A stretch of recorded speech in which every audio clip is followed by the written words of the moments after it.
فرق صرف یہ ہے کہ سورہ توبہ میں اور سورہ صف میں یہ آیت ختم ہوتی ہے وَلَوْ كَرِهَ الْكَافِرُونَ پر، اور یہاں وَكَفَى بِاللَّهِ شَهِيدًا۔ اصل جو مضمون ہے وہی ہے اللہ جس نے بھیجا اپنے رسول کو صلی اللہ علیہ وسلم بالہدی و دین الحق، دو چیزیں دے کر، ایک الہدی، یہ قرآن مجید ہدی للناس، الہدی، the guidance, the final and complete guidance, بقول علامہ اقبال، نو انسان را پیام آخرین حامل او رحمت للعالمین۔ اور دوسری چیز کیا دے کر بھیجا؟ وَدین الحق، سچا دین۔ دین کہتے ہیں نظام کو، جیسے سورہ یوسف میں آیا دین الملک، بادشاہ کا نظام جو قائم تھا مصر میں، جبکہ حضرت یوسف علیہ السلام وہاں پر ایک بہت بڑے عہدے پر فائز تھے، تو ایک نظام تھا، حاکمیت بادشاہ کی تھی، سارا نظام اس کے تحت تھا۔ وہ نظام جس میں حاکمیت مطلقہ اللہ کی ہو، سارا نظام اس کے تابع ہو جائے، وہ اللہ کا دین ہے، دین حق ہے، اور اللہ کی کسی سے رشتہ داری نہیں، کسی کے ساتھ اس کی جانبداری کا معاملہ نہیں، وہ سب کے لیے منصف ہے، وہ سب کے لیے انصاف فرمانے والا ہے۔ اس نے وہ نظام دیا ہے جس میں عورتوں کے لیے ان کے حقوق ہیں، مردوں کے لیے ان کے حقوق ہیں، عورتوں کے لیے ان کی اپنی ذمہ داریاں ہیں، مردوں کے لیے ان کی اپنی ذمہ داریاں ہیں۔ ایک نہایت خوبصورت توازن ہے ذمہ داریوں اور حقوق اور فرائض کا۔ دوسری طرف وہی ہے جس نے وہ نظام دیا ہے کہ لا یکون دولۃ بین الاغنیاء منکم، جس میں دولت جو ہے صرف عمراء کے مابین گردش کرتی نہیں رہ جاتی، وہ نظام دیا ہے۔ ایک بڑے پیمانے پر گردش دولت کا نظام ہو کہ چکی اس طرح پیسے کہ سب کو مل رہا ہو، یہ نہ ہو کہ اس میں سے پسنے والا آٹا کسی خاص طبقے ہی کو مل رہا ہو اور ایک طبقہ وہ ہے کہ جو محروم رہ گیا ہو، یہ چکی اس طرح سے پیسے۔ پھر وہ نظام جس میں سب برابر ہے اور سید القوم خادمہم بن جاتا ہے، وہ ان کا بادشاہ نہیں ہوتا، اس کے محل نہیں ہوتے، اس کے لیے خدم و حشم نہیں ہوتے، وہ انہی میں کا ایک فرد ہوتا ہے، وہ اسی سطح پر زندگی گزارتا ہے۔ وہ نظام دیا، اور یہ کہانیاں نہیں ہیں، یہ حقائق ہیں، یہ واقعات ہیں، پوری دنیا تسلیم کرتی ہے۔ یہ اگر کوئی 8-10 ہزار سال پرانی بات ہوتی تو ہم کہتے ہیں یہ کہانیاں ہیں، لیکن یہ تو کل 1400 برس پرانی بات ہے۔ یہ تو تاریخ کے نصف النہار کا دور ہے جس وقت کہ یہ حقائق دنیا کے سامنے آئے۔ تو یہ نظام دیا ہے دین حق، اور کس لیے بھیجا اپنے رسول کو؟ لِیُظْہِرَہُ عَلَى الدِّینِ کُلِّهِ، تاکہ غالب کرے اسے کل کے کل دین پر، پورے نظام پر۔ نظام کا تفرقہ نہیں ہونا چاہیے کہ نظام کے ایک حصے پر تو اللہ کی بالادستی اور بالا تری، کلمت اللہ کا غلبہ، اور ایک حصے کے اوپر کسی اور کا۔ یہ ہے دین کا تفرقہ، یہ ہے نظام کا تفرقہ۔ تو اس پورے کے پورے نظام کے اوپر اللہ کے دین کی بالادستی، بالا تری، کلمت اللہ ہی العلیٰ، وہی ہو جائے اونچا۔ اس کے لیے بھیجا ہے وَكَفَى بِاللَّهِ شَهِيدًا، اور کافی ہے اللہ بطور گواہ۔ میرے نزدیک یہاں گواہ کے بجائے بطور مددگار، اس لیے کہ یہ لفظ اس معنی میں بھی آتا ہے۔ چنانچہ سورہ بقرہ کے 30 رکوع میں جب چیلنج کیا گیا کہ اگر تمہیں شک ہے اس قرآن کے بارے میں جو محمد پیش کر رہے ہیں، ان کنتم فی ریب مما نزلنا علی عبدنا فاتوا بسورۃ من مثلہ وادعوا شہداءکم من دون اللہ، اللہ کے سوا اپنے سارے مددگاروں کو بلا۔ تو یہاں لفظ مددگار کافی، اللہ کوئی ساتھ دے گا تو دے اپنے لیے، نہیں دے گا تو اپنی محرومی ہے اس کی۔ اللہ تعالیٰ کافی ہے، یہ ہو کر رہے گا، اللہ کی تائید سے ہوگا، اللہ کی مدد سے ہوگا۔ امتحان کے اندر جو ہے مبتلا ہو گئے ہیں لوگ، کوئی وہ لوگ ہیں جو پیش قدمی کر رہے ہیں، لبیک کہہ رہے ہیں، قبول کر رہے ہیں اور قربانیاں دے رہے ہیں، کچھ وہ ہیں جو رہ گئے ہیں، کھڑے رہ گئے ہیں، تماشا دیکھ رہے ہیں، کچھ لوگ منتظر ہیں کہ تیل دیکھو، تیل کی دھار دیکھو، ابھی دیکھو اونٹ کس کروٹ بیٹھتا ہے، پھر ہم طے کریں گے کس کا ساتھ دینا ہے۔ یہ متربصین ہیں، مترددین ہیں، یہ منافقین ہیں۔ لیکن یہ ہے کہ جن لوگوں نے اس میں پیش قدمی کی، آگے بڑھے، وہ حزب اللہ بن گئے۔ اب اس حزب اللہ کی آگے تعریف آ رہی ہے۔ محمد الرسول اللہ والذین معہ اشداء علی الکفار رحماء بینہم۔ اس کی دو ترکیبیں ہو سکتی ہیں، ایک تو یہ کہ محمد الرسول اللہ کو مکمل جملہ مانا جائے، محمد اللہ کے رسول ہیں، یہاں فل سٹاپ ہو جائے گا۔ والذین معہ، اب یہ مبتدا ہوگا اور وہ جو ان کے ساتھ ہیں اس کی خبر ہوگی۔ اشداء علی الکفار رحماء بینہم، وہ کفار کے حق میں بہت سخت ہیں اور آپس میں بہت مہربان ہیں۔ یا یہ کہ اس کو شامل کیجئے، اللہ کے رسول محمد اور جو ان کے ساتھ ہیں ان سب کی شان یہ ہے کہ وہ اہل ایمان کے حق میں بہت نرم اور کفار کے حق میں بہت سخت ہے۔ گویا کہ مبتدا ہوگا محمد الرسول اللہ والذین معہ، یہاں تک ایک ہی مبتدا ہے، محمد موصوف اور رسول اللہ صفت، بہرحال دونوں سے فرق کوئی واقع نہیں ہوتا۔ اب یہاں گویا کہ کل جو ہم نے پڑھے تھے سورہ مائدہ میں جو اوصاف تھے، یحبہم ویحبونہ، اذلۃ علی المؤمنین عزۃ علی الکافرین یجاہدون فی اللہ ولا یخافون لومۃ لائم، وہ تمام اوصاف اب یہاں آ رہے ہیں۔ محمد الرسول اللہ والذین معہ، یہ حزب اللہ ہیں جس کے امیر ہیں اللہ کے رسول محمد، اور جس میں شریک ہیں آپ کے وہ صحابہ کرام جانثار۔ ان کی کیا اوصاف ہے؟ اشداء علی الکفار رحماء بینہم، یہ بہت سخت ہیں دشمنوں پر، کفار پر، اور آپس میں بہت مہربان۔ تراہم رکعا سجدا یبتغون فضلا من اللہ ورضوانا، تم دیکھو گے ان کو یا دیکھتے ہو تم انہیں رکوع کرتے ہوئے، سجدہ کرتے ہوئے، اپنے رب کے فضل کی تلاش میں، اپنے رب کے فضل کے لیے وہ سعی و جہد کر رہے ہیں، اس کے حصول کے لیے، اس کا مستحق بننے کے لیے، اور اس کی رضا کے متلاشی۔ نصب العین ان کا کیا ہے؟ اللہ کی رضا۔ سیماہم فی وجوہہم من اثر السجود، ان کی علامت ہے ان کے چہروں میں سجدوں کے آثار، سجدوں کے نشانات کہہ لیجئے، یا جو بھی ان کے آثار چہروں کے اندر پیدا ہو جاتے ہیں۔ چہرہ بتا دیتا ہے کون اللہ کا بندہ ہے اور کون فرعون ہے، کس کے دل میں خشیت الہی ہے، کون اللہ کے سامنے جھکنے والا ہے، جو حقیقی جھکاؤ ہے۔ ایک ہے کہ سجدوں پر سجدے اور رکعتوں کے ڈھیر، لیکن دل کے اندر جو ہے تکبر بھی ہے اور غرور بھی ہے، چاہے وہ علم کا ہے، چاہے تقویٰ کا ہے، چاہے کسی اور شے کا ہے، تو وہ سجدوں کے جو ہے سجدوں پہ سجدے اور رکعتوں کے ڈھیر تو ہو جائیں گے، لیکن ایک ہے وہ حقیقی سجدہ اور حقیقی رکوع، وہ جھکاؤ جو ہے اس کے آثار چہروں پر بھی آئیں گے۔ سیماہم فی وجوہہم من اثر السجود ذالک مثلہم فی التوراۃ، یہ ہے ان کی مثال جو تورات میں بیان ہوئی۔ ومثلہم فی الانجیل، اگر اس کو ساتھ جوڑ کر کیا جائے تو ترجمہ ہوگا یہی مثال تھی ان کی تورات میں، یہی مثال تھی ان کی انجیل میں۔ اگر علیحدہ کر دیا جائے تو یہ تو مثال تھی ان کی تورات میں، اور انجیل میں جو ان کی مثال تھی وہ یہ کہ کزرع اخرج شطأہ، جیسے کھیتی ہے جو نکالتی ہے اپنی سوئی، فآزرہ، آپ نے بیج ڈالا ہوا ہے، پھر یہ کہ کچھ پانی کا چھینٹا پڑ گیا ہے، اب اس کے بعد وہ چھوٹی چھوٹی سی بڑی ننھی سی وہ سوئیاں نکلتی ہیں، یہ ہے آغاز اس کھیتی کا۔ فآزرہ، پھر وہ اپنی کمر کو مضبوط کرتی ہے، فاستویٰ علی سوقہ، پھر اپنی نال پر کھڑی ہو جاتی ہے۔ اب وہ کھیتی لہلہا رہی ہے، کھڑی ہوئی ہے، اور ہوا کے جھونکے آ رہے ہیں ان میں لہرا رہی ہے۔ یعجب الزراع لیغیظ بہم الکفار، خوش آتی ہے، بڑی اچھی لگتی ہے کاشتکار کو۔ اب یہاں کاشتکار کون ہے؟ نوٹ کیجئے، کون ہے باغبان؟ وہ ہے محمد الرسول اللہ۔ یہ کھیتی ہے صحابہ کرام کی جو اپج رہی ہے، اب یہ بڑھ رہی ہے، پروان چڑھ رہی ہے۔ یہ آیات جو ہے مدنی صورت کے ہیں، وہ آیات جو ہم نے پہلے پڑھی ہیں وہ مکی صورتیں تھیں۔ آج کے ہمارے حصے میں مکی صورتوں کا تو اتنا ہی حصہ تھا جو ہم پڑھ چکے پہلی 4 رکعتوں میں، باقی سب یہ مدنی صورتیں ہیں۔ اب اس میں تو وہ کھیتی اپج رہی ہے، لہرا رہی ہے۔ اب تو یہ کہ صلح حدیبیہ ہو چکی ہے، وہ اس وقت کے یہ کیفیات ہیں۔ تو اب سب سے زیادہ خوش کون ہوگا؟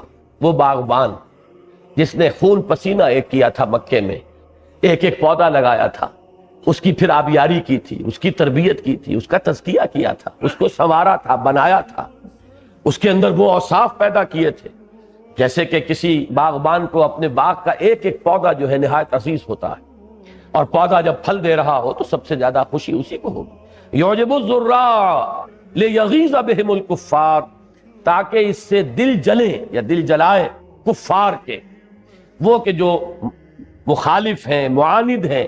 ظاہر بات ہے یہ کھیتی اپجے گی تو ان کے دل جلیں گے۔ اور یہیں سے ایک نقطہ میں نکالتا ہوں جو یقیناً یہاں پر ایک مفہوم ہے جو مقدر ہے، کہ صحابہ کرام کی کھیتی سے جس کا دل جلتا ہو وہ مسلمان نہیں ہے، وہ کفار ہے، لاکھ وہ دعویٰ کرے اسلام کا۔ یہ ایک پیمانہ ہے۔ اگر تو محمد الرسول اللہ والذین معہ، ان سے محبت ہے، ان کے ساتھ عقیدت ہے، ان کی عظمت دلوں میں ہے، ان کے ساتھ ایک دلی محبت کا رشتہ ہے، تو آپ ان میں سے ہیں، ورنہ پھر آپ ان میں سے ہوں گے جن کے دل جل رہے تھے۔ آج بھی اگر صحابہ کرام کی طرف سے وہ اصل قوت حضور کی جو دست و بازو بنے، آوان و انصار بنے محمد رسول اللہ کے، ظاہر بات ہے وہ 3-4 آدمی نہیں ہو سکتے۔ 3-4 آدمی تو موسیٰ کے پاس بھی موجود تھے، پھر کیوں وہ جنگ نہ ہوئی، کیوں دین کا غلبہ نہ ہوا؟ اس لیے کہ کثیر تعداد میں لوگ درکار ہیں دین کے غلبے کے لیے، 2-4 آدمیوں کی بات نہیں، وہاں تو 2 رسول تھے، موسیٰ بھی اور ہارون بھی، اور کم سے کم 2 افراد تو اور موجود تھے۔ قرآن مجید کی شہادت ہے جنہوں نے لوگوں کو سمجھانے کی کوشش کی کہ وہ اللہ کا حکم مانو، رسول کا حکم مانو، اور جان ہتھیلی پر رکھو، میدان میں آ جاؤ۔ قوم نے انکار کر دیا تو معاملہ وہی رک گیا۔ لہذا یہ نکتہ بہت اہم ہے۔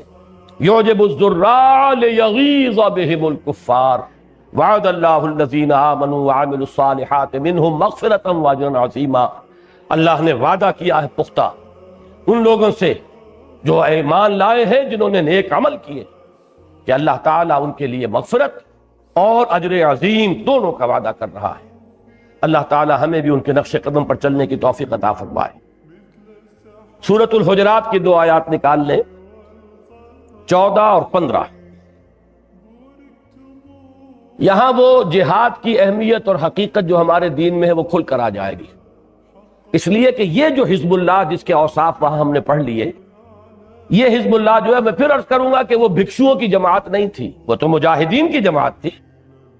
یہ تو اوصاف ہیں ان کے ذاتی جو بیان کر دیے گئے، باقی تو کشمکش، جد و جہد، محنت، ایثار، قربانی، جو کل ہم نے سورہ آل عمران کی آیت کے اندر جو نقشہ دیکھا تھا، فالذین ہاجروا واخرجوا من دیارہم واوذوا فی سبیلی وقاتلوا وقتلوا، یہ نقشہ درکار ہے۔ اس کے بغیر تو دین غالب نہیں ہوگا۔ لِیُظْہِرَہُ عَلَى الدِّینِ کُلِّہ کے لیے تو جان اور مال کی بازیاں لگانی ہوگی۔ لہذا یہاں پر اب پانی کا پانی، دودھ کا دودھ علیحدہ کیا گیا کہ لوگوں جان لو، ایک ہے اسلام، ایک ہے ایمان۔ عام حالات میں یہ دونوں چیزیں ایک ہی سمجھی جاتی ہیں، مترادف معنی۔ جیسا کہ انگریزی میں کہتے ہیں کہ call the rose by any name it will smell as sweet۔ گلاب کا نام ہے، گلاب کا پودا، نام کچھ بھی رکھ لیں آپ، اس کی خوشبو تو وہی رہے گی۔ ایک شخص جو دل میں ایمان رکھتا ہے، عمل میں اللہ کی فرما برداری بھی ہے اور اللہ کے لیے تن من دھن کا لگا دینا بھی ہے، اسے مسلم کہہ لو، مومن کہہ لو، کیا فرق پڑتا ہے؟ لیکن ایک بات ہے کہ علیحدہ علیحدہ سمجھ لو، یہ 2 کیٹیگریز جدا ہیں۔ ایک شخص وہ ہے جو کہتا ہے اشہد ان لا الہ الا اللہ واشہد ان محمد رسول اللہ، ہم مسلمان تو اسے اسی وقت مان لیں گے، بشرطے کہ ہمیں کچھ اور معلوم نہ ہو۔ اگر یہ معلوم ہو کہ یہ شخص رسول کو تو مان رہا ہے لیکن رسول کی ختم نبوت کو نہیں مان رہا، تو ہم مسلمان نہیں مانیں گے۔ اگر یہ معلوم ہو جائے کہ یہ شخص اللہ کو تو مانتا ہے لیکن اللہ کے علی کل شیء قدیر ہونے کو نہیں مانتا، تو بھی مسلمان نہیں مانیں گے۔ اللہ کی صفات اور رسالت کے ساتھ جو بھی متضمنات ہیں وہ ماننے پڑیں گے۔ اور اگر یہ معلوم ہو کہ بدبخت وہ یہ کہے کہ میں نے تو اللہ کو مانا تھا، رسول کو مانا تھا، میں نے آخرت کو کب مانا تھا، تو جب معلوم ہوگا کہ آخرت کا منکر ہے، کافر ہو جائے۔ لیکن کچھ اور معلوم نہیں، ہمیں کچھ اور معلوم نہیں۔ عین حالت جنگ میں ایک شخص جو ہے جو کلمہ پڑھ دیتا ہے اشہد ان لا الہ الا اللہ واشہد ان محمد رسول اللہ، he will have to be accepted as a Muslim، اسے ساری پروٹیکشن جو اسلام کی ہے وہ حاصل ہو جائے گی۔ تو ایک اسلام ہے لیکن ایک ہے ایمان۔ آخرت میں فیصلے ایمان کے بل پر ہوں گے۔ تو لوگوں اگر کوالیفائی کرنا چاہتے ہیں اس لفظ ایمان کے لیے کہ اللہ مانے کہ ہاں یہ میرا بندہ مومن ہے، تو اس کی کیا شرائط ہے اس کو سمجھ لو۔ تو یہ 2 آیتیں اس مضمون پر قرآن مجید کا ذروۂ سلام ہے۔ ظاہر بات ہے جب میں سلیکشن کر رہا ہوں تو میں نے تو جو اہم ترین آیات ہیں انہی کی سلیکشن کیا ہے۔ فرمایا قالت الاعراب آمنا، یہ بدو کہتے ہیں ہم ایمان لے آئے۔ یہ بدو میں نے کہا ہے، یہاں الاعراب میں جو الف لام ہے یہ معہود ذہنی کا ماننا پڑے گا، تمام نہیں۔ سورہ توبہ میں ہے بدوؤں میں بڑے صاحب ایمان لوگ بھی موجود تھے، مومن صادق بھی تھے، لیکن خاص طور پر فتح کے بعد جو کیفیت ہوئی ہے یدخلون فی دین اللہ افواجا، جب وہ نقشہ پیدا ہوا ہے تو پھر جو صورت پیدا ہوئی ہے ان میں بہت بڑی تعداد ایسے لوگوں کی تھی کہ ایمان ابھی دل میں نہیں اترا لیکن انہوں نے سبمیشن اختیار کر لی، سرنڈر کر دیا، اطاعت قبول کر لی مسلمان کو۔ تو یہ بدو کہتے ہیں ہم ایمان لے آئے۔ قل لم تؤمنوا، کہہ دیجئے تم ہرگز ایمان نہیں لائے ہو۔ یہ لام میم کے ساتھ، لم کے ساتھ جو نفی کی جاتی ہے اس میں زیادہ تاکید ہوتی ہے۔ ما آمنتم بھی کہا جا سکتا تھا، لیکن یہ کہ لم تم ہرگز ایمان نہیں لائے، ولیکن قولوا اسلمنا، بلکہ یوں کہو کہ ہم اسلام لے آئے، یا لفظی ترجمہ ہوگا ہم نے اطاعت قبول کر لی، we have surrendered, we have given up resistance، یا یہ کہ ہم نے اسلام قبول کر لیا ہے۔ وَلَمَّا يَدْخُلِ الْإِيمَانُ فِي قُلُوبِكُمْ، اور تاحال ایمان تمہارے دلوں میں داخل نہیں۔ ایمان تو تبھی ہوگا جب دل میں داخل ہو جائے۔ ابھی تم جس کیفیت پر ہو، اب یہ ہمیں جھانکنا ہے اپنے دلوں کے اندر۔ ہمیں بھی ایمان یا اسلام مل گیا ہے والدین سے، زبانوں پر تو ہے آمنت باللہ، کلمہ شہادت، لیکن دل میں ہے یا نہیں؟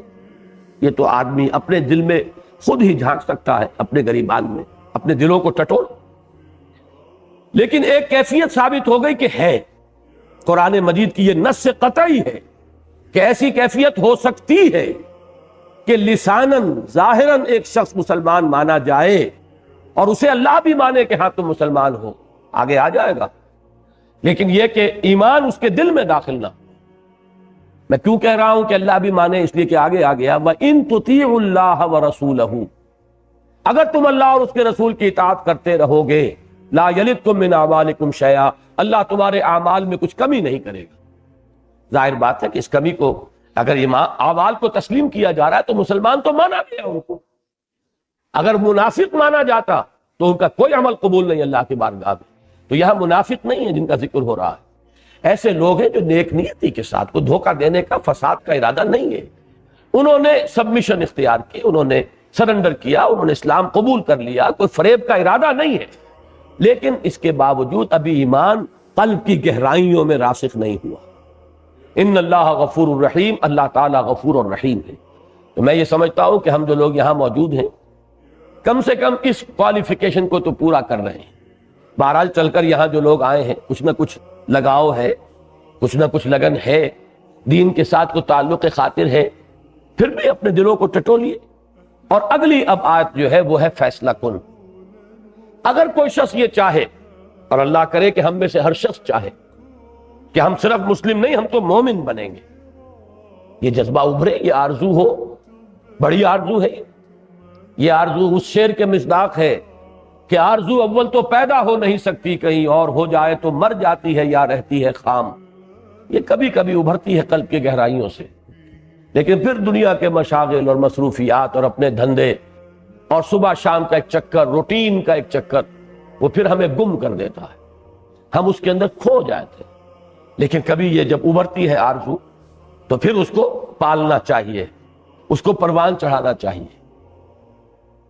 فرمایا اگر تم چاہتے ہو کہ تم اپنے آپ کو مومن تسلیم کراؤ تو سن لو، انما المومنون، یہ انما کلمہ حصر ہے، مومن تو صرف وہ ہے الذین آمنوا باللہ ورسولہ ثم لم یرتابوا، جو ایمان لائے اللہ پر اور اس کے رسول پر پھر شک میں ہرگز مبتلا نہیں۔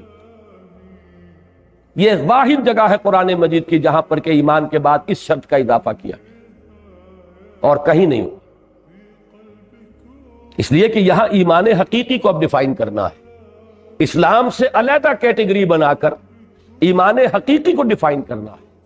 لہذا اس میں ایمان کے لفظ پر اضافی شرط عائد کی گئی، الذین آمنوا باللہ ورسولہ ثم لم یرتابوا، وہ ایمان لائے اللہ پر اور اس کے رسول پر، اور یہ ایمان ایک یقین کی صورت اختیار کر گیا جس میں شکوک و شبہات کے کانٹے چبھے ہوئے نہیں رہے۔ اور یہ لفظ آئے گا آگے چل کر اگلے سبق میں بھی، سورہ حدید میں ابھی نوٹ کر لیجئے اس لفظ کو، یہاں پر ریب سے بنا ہے، ریب شک، ذالک الکتاب لا ریب فیہ، آپ میں سے کوئی شخص نہیں ہوگا جسے یہ آیت یاد نہ ہو۔ ریب شک، ارتیاب، شک میں پڑ جانا، ارتیابیت، اسکیپٹسزم ایک باقاعدہ فلسفے کا اسکول آف تھاٹ ہے۔ شکوک و شبہات میں کچھ نہیں، حقیقت معلوم نہیں ہو سکتی کہ کس نقصد و لک شاید بحکمت یہ معمارہ، یہ ہے ارتیابیت، ارتیاب، شک میں پڑ جانا۔ تو پہلی کوالیفیکیشن مومن کی کیا ہے کہ اس کا ایمان اس شکل کو، اس صورت کو اختیار کر لے جس میں شکوک کی کوئی شکل نہ رہی، اور اس کا عملی مظہر کیا ہے، وَجَاهَدُوا بِأَمْوَالِهِمْ وَأَنفُسِهِمْ فِي سَبِيلِ اللَّهِ، اور انہوں نے جہاد کیا اپنے اموال کے ساتھ بھی، اپنی جانوں کے ساتھ بھی اللہ کی راہ میں۔ یہ ہے اس کا ثبوت عملی۔ دل میں تو میں بھی کہہ سکتا ہوں کوئی شک نہیں ہے، آپ بھی کہہ سکتے ہیں شک نہیں ہے، جو چاہے دعوے دار ہو جائے، لیکن اس دل کے اس شک نہ اس ایمان کے جس میں شک نہیں ہے، اس ایمان کا گواہ عمل میں کیا ہے؟ وہ جہاد ہے۔ کتنی کچھ جان مار رہے ہیں اللہ کے لیے، اللہ کے دین کے لیے، کتنی کچھ قربانیاں دی ہیں، کتنا کچھ ایثار کیا ہے، کتنے کچھ اپنی انا کو قربان کیا ہے، کتنا کچھ اپنی انانیت کو سپریس کیا ہے، دبایا ہے۔ یہ ساری در حقیقت امتحانات ہیں۔ جان اور مال کا کتنا حصہ اس کام کے لیے وقف کیا ہے۔ وَجَاهَدُوا بِأَمْوَالِهِمْ وَأَنفُسِهِمْ فِي سَبِيلِ اللَّهِ أُولَٰئِكَ هُمُ الصَّادِقُونَ۔ یہ پھر اسلوب حصر پر شروع ہو رہی آیت شروع ہوئی اسلوب حصر، انما المؤمنون، ختم ہو رہی ہے، یعنی بریکٹ شروع بریکٹ بند۔ یہ دونوں بریکٹس جو ہے یہ حصر کی ہے۔ ایمان تو اسی کے اندر محصور ہے، ایمان تو اسی کے اندر ہوگا، دو شرطیں پوری ہو تو ایمان ہے، ورنہ ایمان حقیقی نہیں ہے۔ اللہ تعالی ہمیں ایمان حقیقی سے بہرور فرمائے۔ اللہم حبب الینا الایمان وزینہ فی قلوبنا وکرہ الینا الکفر والفسوق والعصیان۔ اب چلیے 27ویں پارے کے آخر میں سورہ حدید۔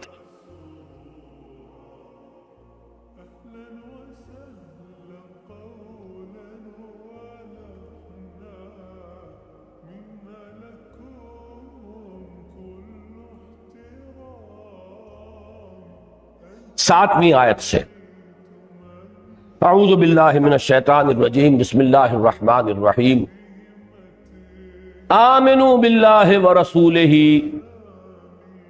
ایمان لاؤ اللہ پر اور اس کے رسول پر۔ وَأَنفِقُوا مِمَّا جَعَلَكُمْ مُسْتَخْلَفِينَ فِيهِ، اور خرچ کر دو اس سب میں سے جس میں اللہ نے تمہیں اختیار عطا فرمایا ہے۔ اصل میں تو لفظ ہونا چاہیے خلافت عطا فرمائی ہے، جس میں اللہ نے تمہیں خلیفہ بنا دیا ہے۔ یہاں پر لفظ انفاق کو پہچان لیجئے۔ اب یہ در حقیقت اس آیہ مبارکہ میں جہاد کے قائم مقام ہو کر آیا ہے۔ جہاد کے معنی کیا ہے؟ کشمکش، کشاکش، جد و جہد، محنت، اور اس میں جان بھی کھپانا، مال بھی کھپانا۔ انفاق کسے کہتے ہیں؟ خرچ کرنے کو، کھپا دینے کو، صرف کر دینے۔ نفق الفرس، گھوڑا مر گیا، مر کھپ گیا بھی ہم کہتے ہیں، اور نفقت الدراہم، پیسے ختم ہو گئے۔ انفاق ختم کر دینا، لگا دینا، صرف کر دینا۔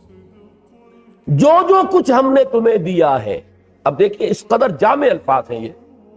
مجھے اللہ نے ایک ذہن دیا ہے، صلاحیت دی ہے، مجھے اللہ نے ایک جسم دیا ہے، اس میں توانائی دی ہے، مجھے اللہ نے ایک عمر دی ہے جس میں مہلت ہے عمل کی، ایک خاص عمر کا دور ہے، جوانی کا دور ہے، اس میں خصوصی قوتیں ہوتی ہیں۔ مجھے اللہ تعالیٰ نے کچھ مال دیا ہے، مجھے اللہ تعالیٰ نے کچھ اولاد دی ہے۔ جو کچھ دیا ہے اس میں گویا کہ اللہ نے مجھے خلافت عطا فرمائی ہے، مجھے اختیار دے دیا ہے کہ چاہے خرچ کرو ادھر، چاہے خرچ کرو ادھر، چاہے لگا دو دنیا کے لیے مزید کمانے کے لیے، چاہے لگا دو ہمارے لیے اور آخرت بنانے کے لیے۔ جو آیت ہم نے کل پڑھی تھی، ان اللہ اشترى من المؤمنین انفسهم واموالهم بان لهم الجنہ، ایک راستہ یہ، ایمان کا راستہ یہ ہے کہ یہ سب کچھ دیا گیا کہ لگا دو، جان دی ہوئی اسی کی تھی، حق تو یہ ہے کہ حق ادا نہ، سب کچھ لگا دو۔ اب مال کا لگانا یہ ہے انفاق مال، جان کا کھپانا یہ ہے انفاق نفس۔ یہ بھی تو اپنی قوت سے کر رہے ہیں آپ، وہی وقت ہے آپ کا اور وہی قوت و صلاحیت ہے جسے آپ پیسہ بناتے ہیں۔ ایک ڈاکٹر بیٹھ کر پیسہ بنا رہا ہے 1 گھنٹے کے اندر، آپ گن لیجئے وہ اتنا ہی پیسہ خرچ کر دے یا 1 گھنٹہ دے دے، مساوی ہے۔ یہ تمام کموڈیٹیز جو ہے انٹر کنورٹیبل ہے، صلاحیتیں، قوتیں، اوقات اور پیسہ۔ لہذا انفاق کو صرف پیسے تک نہ سمجھیے، جان کا کھپانا، مال کا کھپانا، یا تو کہہ دیں جان کھپانی، مال کھپانی، یہ تو ہو گیا انفاق، اور یا جان اور مال کے ساتھ جہاد کرنا، یہ وہ اصطلاح ہو گئی۔ تو سورہ حجرات کی آیت نمبر 15 اور سورہ حدید کی آیت نمبر 7 یہ بالکل ہم مانی ہے، اصطلاح کا فرق ہے۔ وہاں فرمایا تھا مومن صرف وہ ہے جو ایمان لائے اللہ پر، اس کے رسول پر، پھر شک میں نہیں پڑے۔ یہاں فرمایا آمنوا باللہ ورسولہ، وہاں فرمایا وجاہدوا باموالہم وانفسہم فی سبیل اللہ، یہاں فرمایا وانفقوا مما جعلکم مستخلفین فیہ۔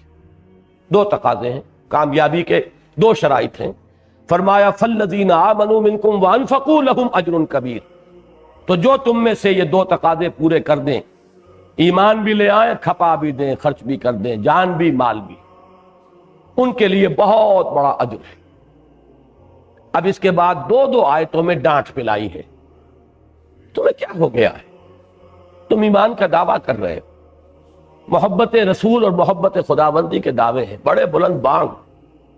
کبھی آپ نعتیں سنیے تو معلوم ہوتا ہے کہ نعت پڑھنے والا یا نعت کہنے والا کیا اس کی کیفیت ہوگی، اس کا تو شاید ایک ایک لمحہ جو ہے اور ایک ایک وقت جو ہے، اس کا منٹ جو ہے وہ خرچ ہو رہا ہوگا اللہ کے دین کے لیے، لیکن نظر آئے گا کہ یہ سب قول ہی قول ہے۔ قولہم بافواہہم، یہ زبان کا جھاگ ہے، صرف منہ کا جھاگ ہے، کچھ بھی نہیں، حقیقت جو ہے اس کے اندر وجود ہی نہیں۔ اور یہ جو فن بن گیا اس میں مقابلے ہوتے ہیں، مبالغہ آرائی کے مقابلے ہو رہے ہیں، کون اس کے اندر آگے بڑھتا ہے۔ یہ در حقیقت سب ہم اپنے جھوٹی تسکین اپنے آپ کو دینے کے لیے ہم نے مختلف صورتیں ایجاد کر لی۔ اصل اللہ کا دعویٰ ہے اور پھر تمہارا یہ طرز عمل، اور یہ ڈانٹ کن کو پلائی جا رہی ہے؟ بہرحال جو بھی تھے مسلمان اس کے مخاطب، وہ دور نبوی کے مسلمان ہیں، مخاطب اولین تو وہی ہیں۔ اگرچہ یہ صحیح ہے کہ ابو بکر اس کے مخاطب نہیں ہے، عمر مخاطب نہیں ہے، عثمان نہیں ہے، علی نہیں ہے، طلحہ نہیں ہے، زبیر نہیں ہے، لیکن کچھ لوگ تو تھے نا جن کے جوش جہاد میں کچھ کمی محسوس ہو رہی تھی، جن کے جذبہ انفاق کے اندر کچھ کمی کا احساس ہو رہا تھا، جس پر یہ ڈانٹ پلائی گئی۔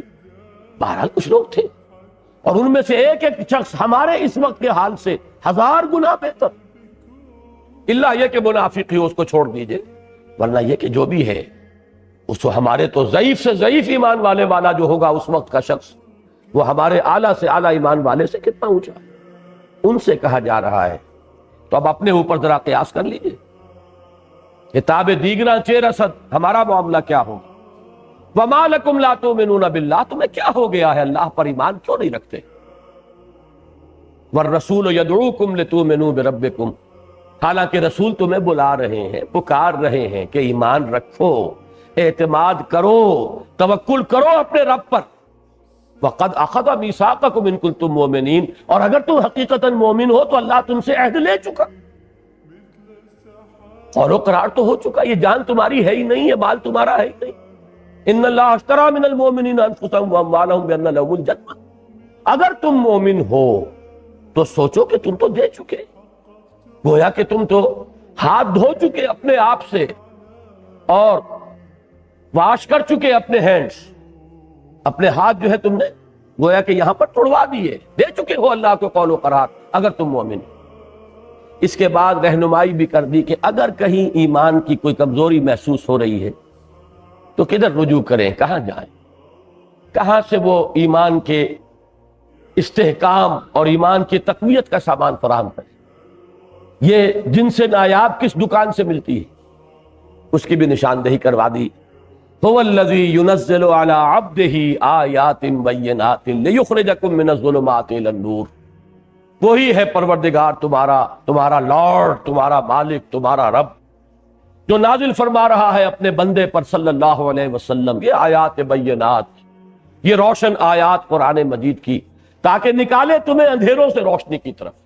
کوئی نہ کوئی اندھیرا اندر ہے، کوئی فکری اندھیرا ہے، کوئی جذباتی اندھیرا ہے، کوئی ایموشنل اندھیرا ہے، کوئی شہوت کا کوئی غلبہ ہے، یا حب مال کا کوئی سایہ پڑ گیا ہے، حب دنیا کا کوئی اندھیرا ہے جس نے تمہارے دل کو اپنے لپیٹ میں لے لیا۔ کوئی نہ کوئی اندھیرا ہے، کوئی فکری اندھیرا، کوئی عقیدے کا اندھیرا، کوئی شرک کا، الہاد کا، مادہ پرستی کا اندھیرا۔ ان اندھیروں سے نکالنے کے لیے اللہ تعالیٰ نے یہ آیات بینات اپنے رسول صلی اللہ علیہ وسلم پر، اپنے بندے پر نازل فرما دی۔ وہ جنس نہیں ایمان جسے لے آئیں دکانیں فلسفہ سے، ڈھونڈے سے ملے گی عاقل کو یہ قرآن کے سی پاروں میں۔ ذوف محسوس ہو رہا ہے تو کوئی حرج نہیں، آؤ پڑھو، قرآن میں ہو غوطہ ہے مرد مسلمان، یہاں سے تمہیں وہ موتی ملیں گے ایمان کے اور یقین کے۔ وَإِنَّ اللَّهَ بِكُمْ لَرَؤُوفٌ رَحِيمٌ، اور یقیناً اللہ تمہارے حق میں بہت رؤوف ہے اور بہت رحیم ہے، بڑا مہربان، بہت رحم فرمانے والا، اور اس کی رحمت کا سب سے بڑا مظہر عتم یہ قرآن مجید ہے۔ الرحمن علم القرآن۔ اب دو آیتیں آئیں گی دوسرے اعتبار سے، دو چیزیں تھی نا، ایمان لا اور کھپا دو۔ اب کیوں ایمان نہیں لا رہے؟ کیوں ایمان کا تقاضا پورا نہیں کر رہے؟ ایمان میں کمزوری محسوس ہو رہی ہے تو جاؤ قرآن مجید کی طرف رجوع کرو۔ اور پھر کیوں خرچ نہیں کر رہے؟ وَمَا لَكُمْ أَلَّا تُنْفِقُوا فِي سَبِيلِ اللَّهِ، تمہیں کیا ہو گیا؟ کیوں خرچ نہیں کرتے اللہ کی راہ؟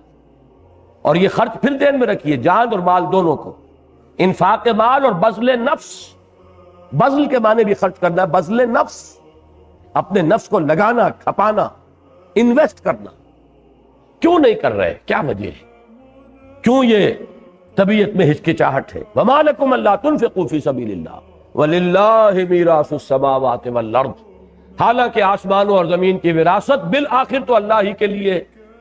یہ عارضی تمہارے ہاتھ میں ہے نا، آج کچھ تمہارے پاس ہے، کل تمہارے کسی جانشین کے پاس ہو، پرسوں ہو سکتا ہے کسی اور کے پاس۔ یہ تو چینجنگ ہینڈز والا مسئلہ ہے، بالآخر کس کے لیے رہ جائے گا؟ صرف اللہ کے لیے۔ وارث حقیقی الوارث وہی تو ہے۔ تو فرمایا للہ میراث السماوات والارض لا یستوی منکم، اب اس میں خاص اشارہ کر دیا، اگر حالات نامساعد ہے، اگر غلبہ ہے باطل کا، جان اور مال کے لیے بڑے اندیشے ہیں، تو یہ تو تمہارے لیے، یہ تو گویا کہ یہ تو چلتی ہے تمہیں اونچا اڑانے کے لیے۔ تندی باد مخالف سے نہ گھبرا ہے عقاب۔ یہ حالات تو ایسے کہ ان میں محنت کرو گے تو دوہرا اجر ملے گا اللہ کے۔ آسان حالات ہوں، مساعد حالات ہوں، موافق حالات ہوں، تو تمہاری اس محنت کی قیمت کم رہ جائے گی۔ یہ تو گویا کہ اپنی اس نفس کی، اپنی ان قوتوں اور صلاحیتوں کی، اپنی اس جہاد اور جد و جہد کی میکسیمم قیمت اللہ سے لینے کا موقع تمہیں ملا ہے، اگر حالات جو ہیں وہ دین کی مغلوبیت کے، دین غالب ہو جائے، پھر بھی اس کے لیے جو بھی کوئی نیک کام کرے گا اللہ جو ہے اس کا حق نہیں مارے گا، لیکن پھر وہ قدر و قیمت تو نہیں رہے گی۔ ابھی سمجھیے مارکیٹ میں یہ ہے، مارکیٹ اونچی ہے اس وقت لو اپنی قیمت وصول کرو۔ لا یستوی منکم من انفق من قبل الفتح وقاتل، برابر نہیں ہے تم میں سے وہ جنہوں نے خرچ کیا تھا فتح سے پہلے اور قتال کیا۔ اب دیکھیے یہاں پہ انفاق کے ساتھ قتال کو نتھی کر کے لے آئے۔ بذل نفس کی بلند ترین صورت کیا ہے؟ قتال۔ ایک تو یہ کہ آپ اپنی صلاحیت، توانائی، قوتیں لگا رہے ہیں، ایک یہ کہ سموچی جان ایک ہی وقت میں دے کر فارغ ہوئے، چھٹی ہوئی، سرخرو ہوئے، یہ قتال ہے۔ تو لا یستوی منکم، تم میں سے وہ برابر نہیں ہے جنہوں نے کہ فتح سے پہلے انفاق کیا تھا اور قتال کیا تھا۔ اولئک اعظم درجۃ من الذین انفقوا من بعد وقاتلوا، وہ بہت بلند ہیں، بہت بلند مرتبت ہیں درجے میں ان لوگوں سے جنہوں نے قتال کیا اور انفاق کیا بعد میں۔ وَكُلًّا وَعَدَ اللَّهُ الْحُسْنَى، ویسے اللہ کا سب سے وعدہ بہت عمدہ ہے، جس وقت میں کوئی کرے بہت اچھا اجر دے گا اللہ، خلوص سے کر رہا ہو، اخلاص سے کر رہا ہو۔ لیکن یہ کہ حالات کے فرق کی وجہ سے قیمتوں کا فرق جو ہے اور اجر و ثواب کا درجہ جو ہے وہ متفاوت ہو جائے گا۔ واللہ بما تعملون خبیر، اور جو کچھ تم کر رہے ہو اللہ اسے دیکھ رہا ہے۔ من ذا الذی یقرض اللہ قرضا حسنا فیضاعفہ لہ ولہ اجر کریم، یہ اب دوسری آیت آ گئی اسی مضمون پر۔ کون ہے تم میں سے، یہ بڑا چیلنجنگ انداز ہے، کون، مجھے تو غالب کا ہمیشہ وہ شعر یاد آ جاتا ہے کہ کون ہوتا ہے حریف میں مرد افغن عشق، ہے مقرر لب ساقی پہ صلاح میرے بعد۔ اب کون ہے جو میدان میں آئے، کون ہے جو اللہ کو قرض حسنہ دینے کے لیے تیار ہو، جس میں اتنا بلبوتا ہو، اتنا اعتماد ہو اللہ پر، اتنا اللہ کا یقین ہو کہ وہ اس کو قرض حسنہ دے، اپنا مال اس کے لیے دے، کھپائے، لگائے۔ من ذا الذی یقرض اللہ قرضا حسنا فیضاعفہ لہ، تو اللہ اس کو بڑھاتا رہے، دگنا کرے اس کے لیے، وَلَهُ أَجْرٌ کریم، اور اس کے لیے ہے بہت باعزت اجر۔ یوم تری المؤمنین والمؤمنات، اس اجر کریم کے ظاہر ہونے کا وقت کون سا ہوگا؟ یہ یوم جو ہے یہ منصوب ہے ظرفیت کی بنیاد پر، کب ملے گا یہ اجر؟ جب تم دیکھو گے اس دن، جس دن کہ تم دیکھو گے مومن مردوں اور مومن عورتوں کو، یسعی نورہم بین ایدیہم و بایمانہم، ان کا نور دوڑتا ہوا ہوگا ان کے سامنے اور داہنی طرف۔ یہ میدان حشر کا کوئی مرحلہ ہے جسے ہم پل صراط سے تعبیر کرتے ہیں، اور یہ نقشہ سورہ حدید میں بھی ہے، یہ نقشہ پھر سورہ تحریم میں بھی آتا ہے جو اس سلسلے کی آخری صورت ہے۔ مدنی صورتیں یہ 10 آئی ہیں، پہلی یہ ہے اور 10ویں ہے سورہ تحریم، اس میں بھی ہے یوم لا یخزی اللہ النبی والذین آمنوا معہ نورہم یسعی بین ایدیہم و بایمانہم۔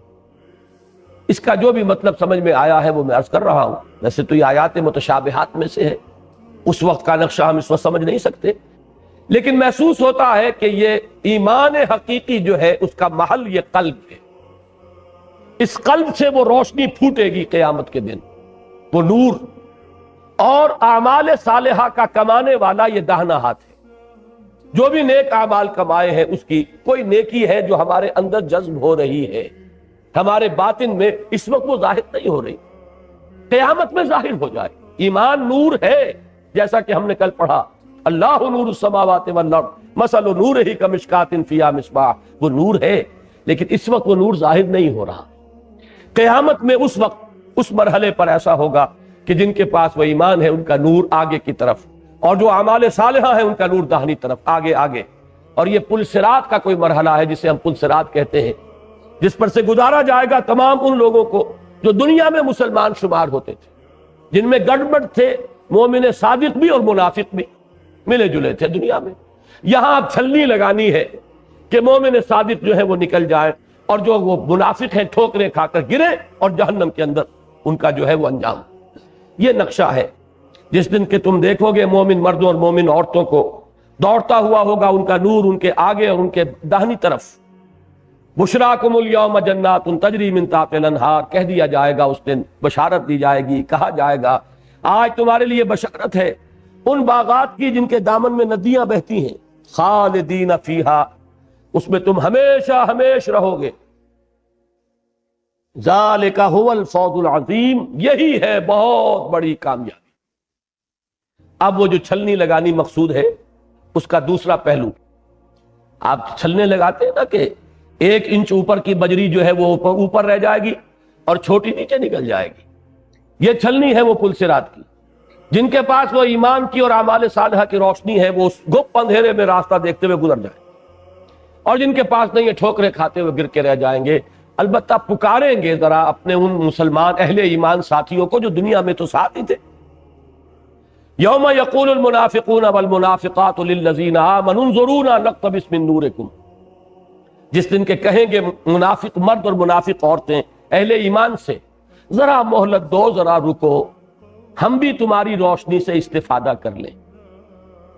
یہ نقشہ بالکل ذہن میں لے آئیے، اندھیری رات ہو اور کسی پگڈنڈی پر سے آپ کو گزرنا ہے، اور کسی کے پاس ٹارچ ہے یا لالٹین ہے، وہ تیزی سے بڑھتا جا رہا ہے، تو دوسرے کہیں گے بھائی ذرا ٹھہرو میاں، یہ روشنی جو ہے اس سے ہمیں بھی راستہ دیکھنا ہے، کہاں بھاگے جا رہے ہو، تو اس لیے ذرا آہستہ چلو کہ ہم بھی ساتھ چلیں۔ بالکل وہ نقشہ ہے کہ تمہارے نور سے ہم بھی فائدہ اٹھائیں، ہم تو تہی دست ہیں، نہ ایمان تھا نہ انفاق تھا، نہ انفاق کی روشنی جو داہنی طرف ہوتی اور نہ وہ ایمان کے جو سامنے ہوتا، لہذا ذرا تم رکو تاکہ ہم تمہارے نور سے فائدہ اٹھائیں۔ نقتبس من نورکم قیل ارجعوا وراءکم فالتمسوا نورا، کہہ دیا جائے گا لوٹ جاؤ پیچھے کی طرف، پیچھے سے مراد دنیا، اور تلاش کرو نور، یعنی اگر ممکن ہے، اس لیے کہ یہ نور ایمان وہاں کمایا گیا ہے، تحصیل ایمان دنیا میں کی گئی تھی، یہاں نہیں، یہ نور وہاں کسب کیا گیا تھا، انفاق وہاں کیا گیا تھا، وہاں سے نور ملا ہے۔ اگر ہے کوئی امکان تو لوٹ جاؤ پیچھے، دنیا میں واپس جاؤ، پھر قربانیاں پیش کرو، پھر ذرا انفاق اور ایمان کے ذرا مظاہرے ہیں وہ کرو، تو پھر یہ کہ نور مل جائے گا، یہاں نور نہیں ملتا۔ فضرب بینہم بسور لہ باب، اسی اسنا میں ان کے مابین ایک فصیل حائل کر دی جائے گی جس میں ایک دروازہ ہوگا، اس فصیل کے اندر باطنہ فیہ الرحمہ، اس میں رحمت خداوندی کا نزول شروع ہو جائے گا، وظاہرہ من قبلہ العذاب، اور اس کے باہر کی طرف سامنے عذاب الہی کا نزول۔ یہ جہنم کی شکل اختیار کرے گی، وہ جنت کی صورت اختیار کرے گی۔ ینادونہم الم نکم معکم، یہ ہے کانٹے کی آیت، کاش کہ آج اس آیت کو آپ سمجھ کر اٹھیں۔ نفاق درجہ بدرجہ کیسے بڑھتا ہے اور ایمان پر کیسے اس کا ڈاکہ پڑتا ہے، اس کو یہاں سمجھ لیجیے۔ ینادونہم الم نکم معکم، تو پکار کر کہیں گے کیا ہم تمہارے ساتھ نہ تھے؟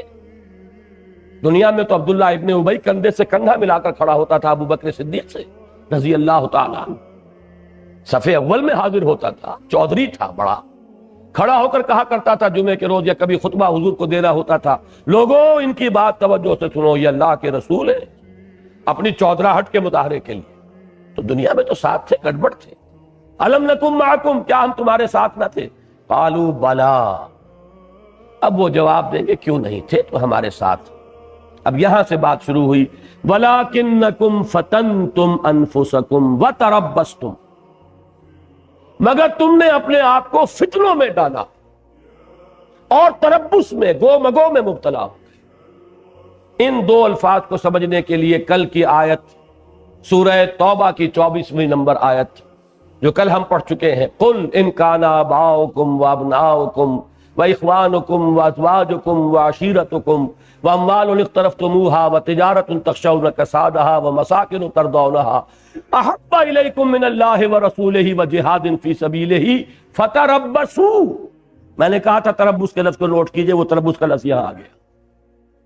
تم نے ان محبتوں میں اپنے آپ کو مبتلا کیا، ان محبتوں کو اللہ اور اللہ کے رسول اور اللہ کے راہ میں جہاد کی محبت سے بالا تر کر لیا، تم نے خود کیا۔ It was your own choice. It was your own free choice. تم نے اپنے ہاتھوں اپنے آپ کو ان فتنوں کے اندر ڈالا، جس کا نتیجہ کیا تھا؟ فتربصوا، جاؤ دفع ہو جاؤ، اب انتظار کرو۔ پھر تم انتظار میں گو بگو کی کیفیت، چلوں نہ چلوں، بڑھوں نہ بڑھوں، قدم بڑھاؤں یا نہ بڑھاؤں، کعبہ میرے پیچھے ہے، کلیسا میرے آگے، ایمان مجھے روکے ہے تو کھینچے ہے مجھے کفر، ایمان پکار رہا ہے میدان جنگ میں اور گھر کی ٹھنڈی چھاؤں جو ہے وہ مجھے کھینچ رہی ہے۔ بڑا پیارا شعر جگر نے کہا تھا کہ تپتی راہیں مجھ کو پکارے اور دامن پکڑے چھاؤں گھنیری، یہ چھاؤں نکلنے نہیں دے رہی۔ تم نے اپنے آپ کو ان فتنوں میں ڈالا اور تربص میں مبتلا۔ تیسرا نتیجہ اس کا، ورتبتم، پھر شکوک و شبہات نے ڈیرا لگایا۔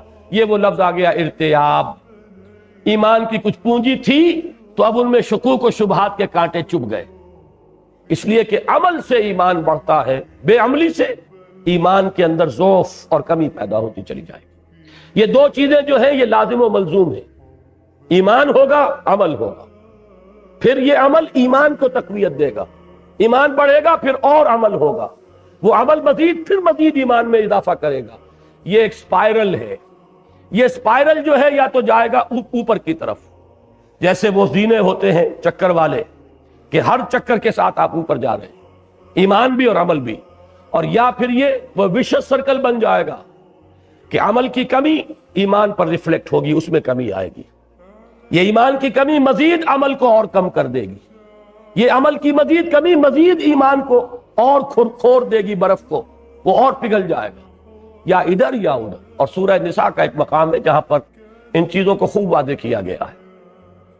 کچھ لوگ ہیں وہ ایمان لائے ثم کفروا، آمنوا ثم کفروا ثم آمنوا ثم کفروا ثم ازدادوا کفرا، پھر وہ کفر کی طرف بڑھتے چلے گئے۔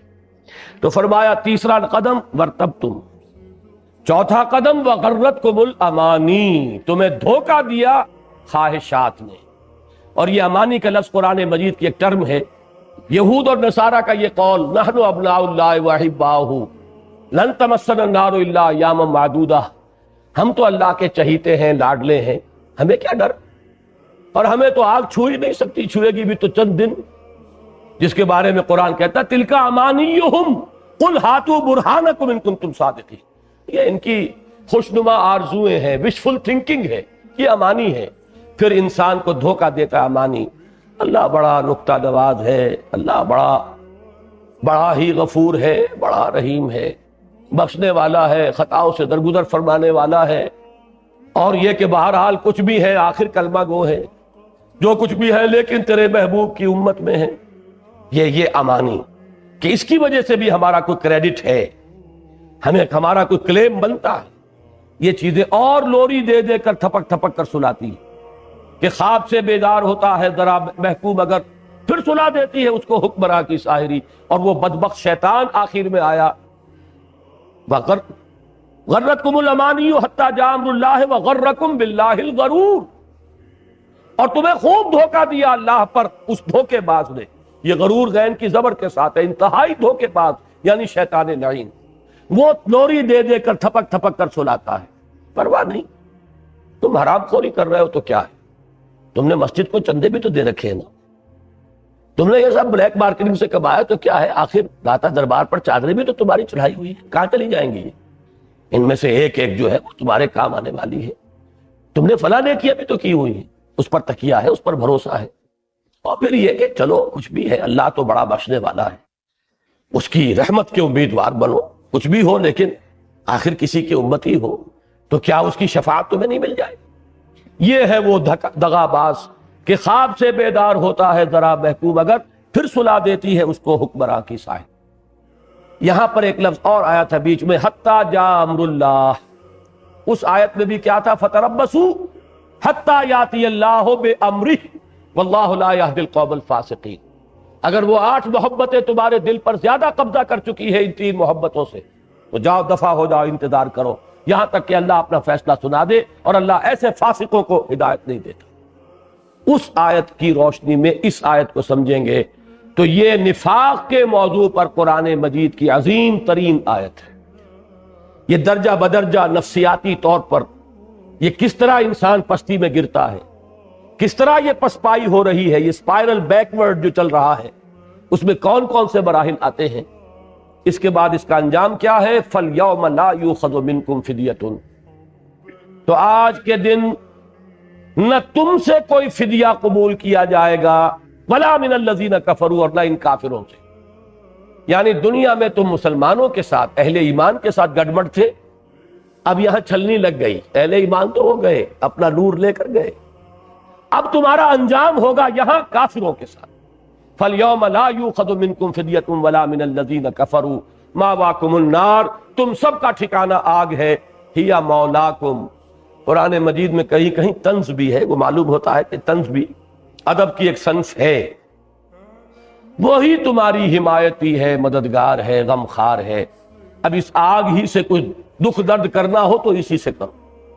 کوئی اگر دل جوئی مطلوب ہے تو وہ بھی وہی کرے گی. ہی مولاکم، وہی تمہاری رفیق، دم ساز، حمایتی، پشت پناہ، مددگار، تمہارا درد بانٹنے والی اگر ہے تو یہی آگ. وبئس المصیر، اور وہ بہت ہی برا ٹھکانہ ہے. اللہ تعالی ہمیں اس انجام سے بچائے. اللہم طہر قلوبنا من النفاق واعمالنا من الرياء والسنتنا من الكذب واعیننا من الخیانہ فإنك تعلم خائنة الأعین وما تخفی الصدور. اللہم نور قلوبنا بالایمان واشرح صدورنا للاسلام. اللہم انا نعوذ بک من الشک والشرک. اللہم انا نعوذ بک من الشک والشرک. اللہم حبب الینا الایمان وزینہ فی قلوبنا وکرہ الینا الکفر والفسوق والعصیان. اللہم وفقنا لما تحب وترضى. اللہم وفقنا ان نجاہد فی سبیلک باموالنا وانفسنا. اللہم وفقنا ان ننفق اموالنا ونبذل انفسنا لإقامت دینک وإعلاء کلمتک. اللہم ربنا تقبل منا انک انت السمیع العلیم وتب علینا انک انت التواب الرحیم. وصلی اللہ تعالی علی خیر خلقہ محمد وآلہ واصحابہ اجمعین برحمتک یا ارحم الراحمین.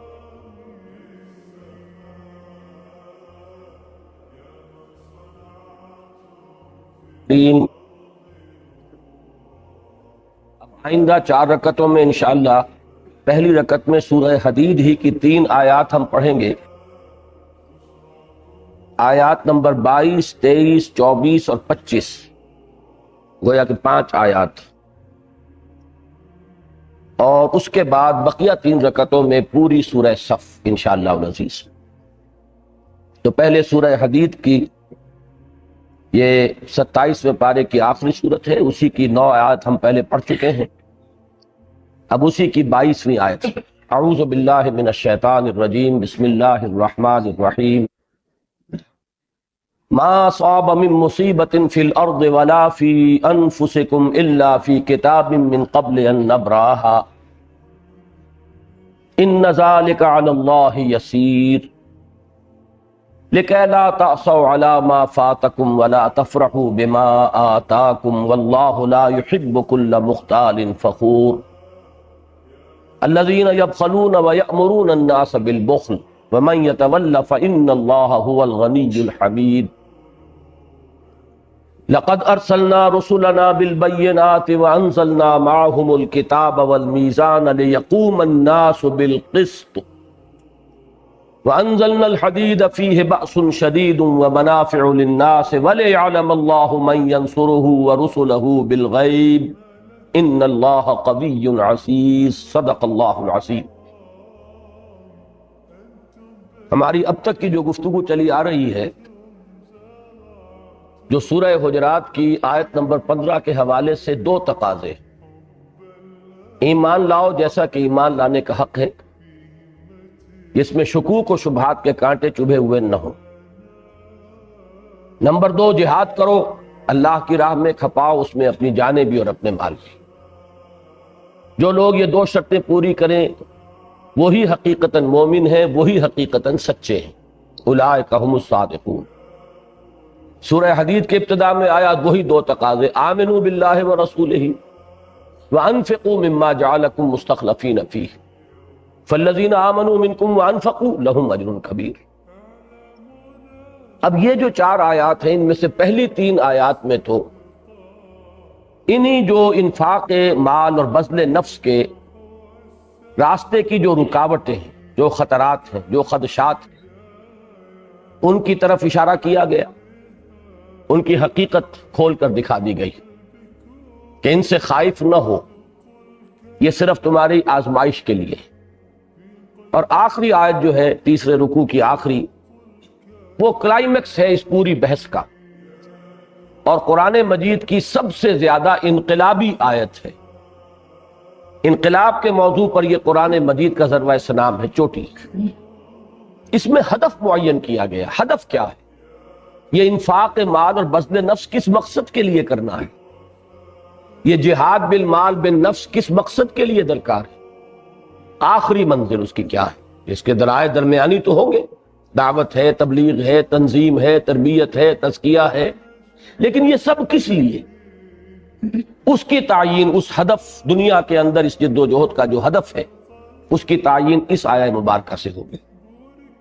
دیکھیے، سب سے پہلے انسان ڈرتا ہے کوئی جسمانی تکالیف، کوئی جسمانی اذیتیں جو اس راہ میں آتی ہیں، کوئی جان و مال کا نقصان جو آدمی کو جھیلنا پڑتا ہے، جس کو کہ ہم نے کل آیت البر میں پڑھا تھا، وَالصَّابِرِينَ فِي الْبَأْسَاءِ وَالضَّرَّاءِ وَحِينَ الْبَأْسِ۔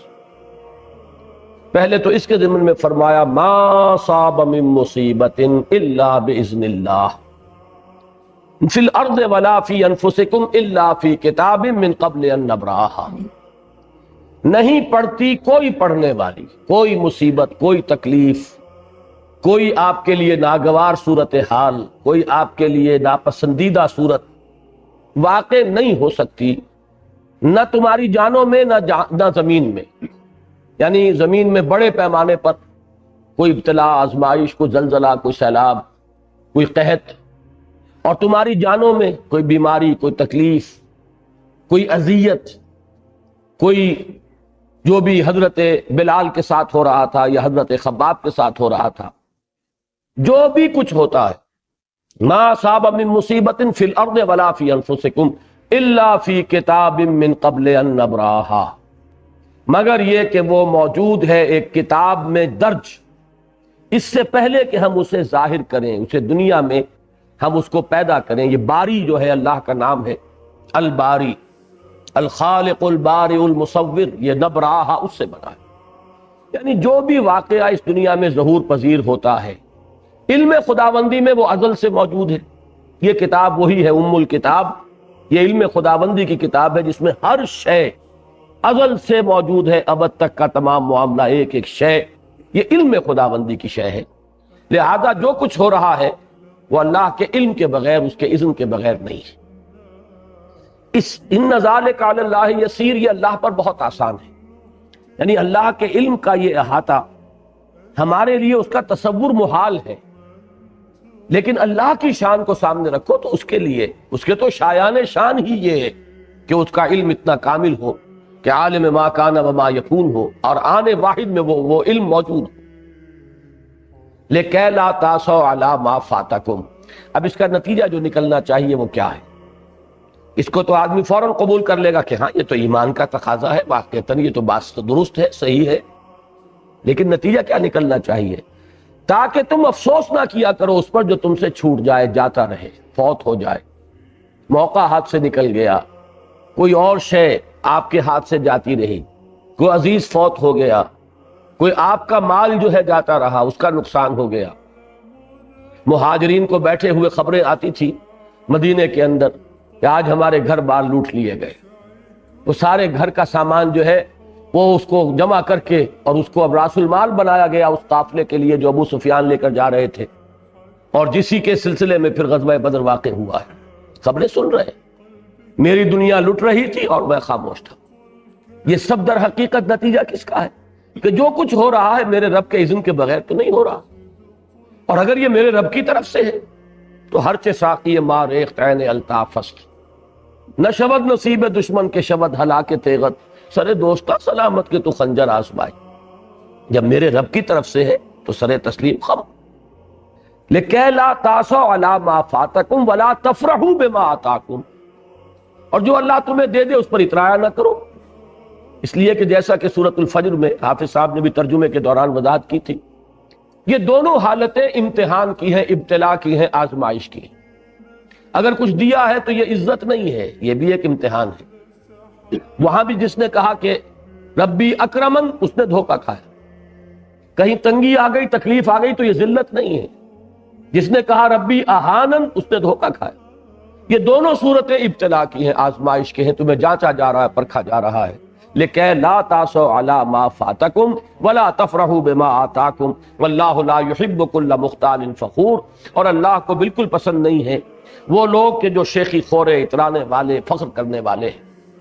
اب یہ جو ذہنیت ہے، جو شیخی بھگارنے والی ذہنیت، اترانے والے مال دنیا پر، ظاہر ہے وہ مال کو سینت کر رکھیں گے. جب وہی ان کے لیے بنیاد ہے عزت کی تو اس کو وہ خرچ نہیں کریں گے، اس کو جمع کریں گے. لہذا اگلی آیت میں نتیجہ بیان کر دیا، الذین یبخلون ویامرون الناس بالبخل. جو لوگ کہ خود بخل سے کام لیتے ہیں اور لوگوں کو بھی بخل ہی کا مشورہ دیتے ہیں. جیسے کل سورہ عنکبوت میں آیا تھا، اتبعوا سبیلنا ولنحمل خطایاکم. تم خام خواہ جو ہے دیوانے ہو گئے ہو، فینیٹک ہو گئے ہو، تمہیں اپنے مستقبل کا کوئی خیال نہیں ہے، اپنے بچوں کی کوئی فکر نہیں ہے، اپنے کیریئر کا کوئی خیال نہیں رہا ہے. تم نے ہمتن اپنے آپ کو جو ہے اس کے اندر جھونک دیا، اس جد و جہد کے اندر. تو یہ ساری چیزیں جو ہیں بہت ہی ناصحانہ انداز میں، یامرون الناس بالبخل.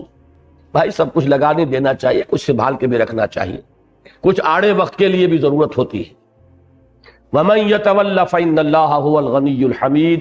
اور جو پیٹھ موڑ لے گا، کیونکہ اللہ تو کہتا ہے خرچ کرو، یہ کہتے ہیں رکھو.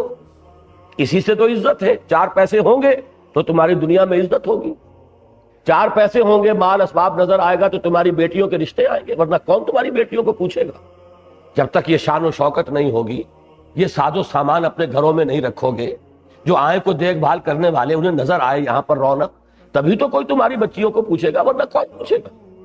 یہ ہے ایک طرف تو اللہ کا مطالبہ، لگاؤ، کھپاؤ، خرچ کرو، مت رکھو اپنے پاس، لگا دو، قل العفو، جو بھی ضرورت سے زائد ہے صرف کر دو. اور ایک یہ ہے کہ نہیں، روکو، اسی میں عزت ہے، اسی میں دنیا کے لیے ہمارے تمام تقاضے جو ہیں ان کے صحیح طور پہ پورا ہونے کا امکان ہے. فرمایا جب اللہ کے راستے سے، اللہ کی پکار سے کان بہرے کر لیے، پیٹھ موڑ لی، اور دنیا والوں کی یا نفس کی یہ بات مان لی، تو فرمایا وَمَن يَتَوَلَّ فَإِنَّ اللَّهَ هُوَ الْغَنِيُّ الْحَمِيدُ. جو پیٹھ موڑ لے تو اللہ تو غنی اور حمید ہے ہی، اسے کسی کی احتیاج نہیں. اب وہ آیت آ گئی جو میرے نزدیک اس کا کلائمیکس ہے. اس آیت کے ایک لفظ کو سمجھیے، لَقَدْ أَرْسَلْنَا رُسُلَنَا بِالْبَيِّنَاتِ. ہم نے ہی بھیجا اپنے رسولوں کو بینات کے ساتھ. بینات روشن چیزیں. اس میں اولاً تو آئے گا معجزات کا معاملہ، کہ جو رسولوں کی رسالت کا ایک گویا کہ بین اور ظاہر ثبوت بن جاتا تھا. اور بینات سے مراد وہ براہین بھی ہیں جو اس دین کی دعوت کے ضمن میں قرآن مجید میں آئی ہیں، جو فطرت انسانی کی جانی پہچانی چیزیں ہیں، روشن۔ بہرحال ان میں معجزات بھی، اور جو بنیادی تعلیمات ہیں ہماری دین کی، جن کا عنوان ہے ایمان، وہ در حقیقت ہماری روح کی اور ہماری جو باطن اور ہماری جو فطرت ہے اس کی جانی پہچانی شے۔ وَأَنزَلْنَا مَعَهُمُ الْكِتَابَ وَالْمِيزَانَ، اور ان کے ساتھ ہم نے نازل فرمائی کتاب بھی اور میزان۔ یہاں ہے، توجہ کیجئے، یہ سب کچھ کس لیے کیا؟ میزان سے مراد ہے وہ نظام عدل، حقوق و فرائض کا تعین کر دینے والا پورا نقشہ۔ عورت کے حقوق کیا ہے، فرائض کیا ہے، مرد کے حقوق کیا ہے، فرائض کیا ہے، مزدور کے حقوق کیا ہے، فرائض کیا ہے، اور جو امپلائر ہے اس کے فرائض کیا ہے، اس کے حقوق کیا ہے۔ ہر اعتبار سے فریقین کے مابین ایک توازن پیدا کرنے والی شے میزان، المیزان۔ یہی المیزان ہے جس کا ذکر سورہ شورى میں بھی آیا تھا، لیکن ہم نے وہ آیت جو ہے آج کے اپنے حصے میں شامل نہیں کی تھی۔ اللہ الذی انزل الکتاب بالحق والمیزان، اللہ ہے وہ ہستی کہ جس نے نازل فرمائی ہے کتاب بھی حق کے ساتھ اور میزان بھی۔ یہ کتاب اور میزان بریکٹ ہو کر قرآن مجید میں انہی دو صورتوں میں آئی ہیں، سورہ شورى اور یہ سورہ حدید۔ اور یہی میزان ہے کہ جو دین حق کی شکل اختیار کر لی جس نے محمد الرسول اللہ صلی اللہ علیہ وسلم کے معاملے میں، اس لیے کہ نظام زندگی اب بہت گمبھیر ہو گیا تھا، اور اس نظام زندگی کے اندر اب ایک پورا نظام درکار تھا، نظام حق، سچا نظام، سچا دین، وہ ہے کہ جو محمد الرسول اللہ کو دیا گیا۔ گویا کہ نوٹ کیجئے، حضور کے لیے فرمایا الہدی و دین الحق، یہ ہم سورہ فتح میں پڑھا ہے، آگے چل کے سورہ صف میں پھر پڑھیں گے۔ یہاں فرمایا بینات، کتاب اور میزان، تین چیزیں، وہاں دو چیزیں فرمائی۔ هو الذی ارسل رسولہ بالہدی و دین الحق، یہاں فرمایا ہم نے بھیجا اپنے رسولوں کو بالبینات، نمبر ایک، اور نمبر دو وانزلنا معہم الکتاب، نمبر دو، والمیزان، نمبر تین۔ اب ان کو کوریلیٹ کیجئے، چونکہ حضور کا سب سے بڑا معجزہ بھی قرآن ہے، لہذا بینات اور کتاب مل کر الہدی بن گئے ہیں قرآن مجید، اور دین حق ہے جس نے کہ میزان نے جو شکل اختیار کی ہے، مکمل نظام، جس کو فرمایا الیوم اکملت لکم دینکم واتممت علیکم نعمتی ورضیت لکم الاسلام دینا۔ اب آگے بڑھیے، یہ سب کچھ ہم نے کس لیے کیا؟ رسول کیوں بھیجے؟ بینات کیوں دی؟ کتاب کیوں نازل فرمائی؟ میزان کیوں نازل کی؟ یہ ہمارا مشغلہ تو نہیں تھا، ہابی تو نہیں تھی، کھیل تو نہیں تھا، کار عبث تو نہیں تھا، کس لیے تھا؟ لِیَقُومَ النَّاسُ بِالْقِسْطِ، تاکہ لوگ عدل پر قائم ہوں، یہ ہے مقصد۔ یہی نہیں ہوتا تو یہ ایکسرسائز ان فیوٹیلٹی ہے، پڑھے جاؤ قرآن، ختم کیے جاؤ، لیکن یہ کہ وہ قرآن کی میزان نصب نہیں ہو رہی، قرآن کا نظام قائم نہیں ہو رہا، تو گویا کہ اصل ہدف تو حاصل ہی نہیں۔ یہ سب کا سب ایک مشغلہ ہے، پھر یہ ایک رسم ہے، رہ گئی رسم ادا روح بلالی نہ رہی، کاہے کے لیے؟ لِیَقُومَ النَّاسُ بِالْقِسْطِ۔ اب نوٹ کیجئے، سورہ شورى میں تین الفاظ آئے تھے۔ نمبر ایک، اُمِرْتُ لِأَعْدِلَ بَيْنَكُمْ، مجھے حکم ہوا ہے تمہارے مابین عدل کرو۔ نمبر دو، اللہ الذی انزل الکتاب بالحق والمیزان، جو ابھی میں نے حوالہ دیا، وہ آیت نمبر 17 ہے سورہ شورى کی۔ آگے چل کر آیا ملامت کے قابل کون ہے؟ انما السبیل علی الذین یظلمون الناس ویبغون فی الارض بغیر الحق، جو لوگوں کے حقوق تلف کرتے ہیں، اوپر ظلم کرتے ہیں۔ اب یہی چیز ہے جو یہاں آئی کہ ہم نے تو یہ کتابیں اس لیے اتاری، میزان اس لیے اتاری کہ لوگ اس نظام عدل پر قائم ہیں۔ اب کیوں قائم نہیں ہوتے؟ ویسٹڈ انٹرسٹ ہے، جو اپنے حق سے زیادہ لے رہے ہیں وہ کیسے بات چاہیں گے کہ عدل کا وہ جو میزان ہے وہ نصب ہو جائے، لہذا وہ تو ریزسٹ کریں گے، they are bound to resist۔ وہ تو چاہیں گے سٹیٹس کو رہے، ہمارا جاگیرداری کا نظام بھی جو کا تو قائم رہے، ہمارا سرمایہ داری کا نظام بھی جو کا تو قائم رہے، حکومت بھی ہماری اور ہمارے ہی مفادات کی نگرانی کرے، کروڑوں روپے کے ہمارے قرضے جو ہے بیک جنبش قلم جو ہے رائٹ آف کر دیے جائیں۔ غریب نے اگر مکان لیا، اپنی قرض لیا ہے مکان بنانے کے لیے، اس کا مکان گرا دیا جائے گا، بیچ دیا جائے گا اگر وہ قرض ادا نہیں کرتا۔ لیکن یہ کہ کروڑ ہا روپے جو ہے وہ ایک جنبش قلم سے رائٹ آف کر دیے جائیں گے۔ یہ سارا ایک نظام ہے، اور اس کے بعض حصے دوسرے حصوں کو سپورٹ کرتے ہیں، یشد بعضہ بعضا، وہ اس کو تقویت پہنچاتے ہیں، اور یہ نظام کبھی نہیں چاہے گا کہ عدل قائم ہو۔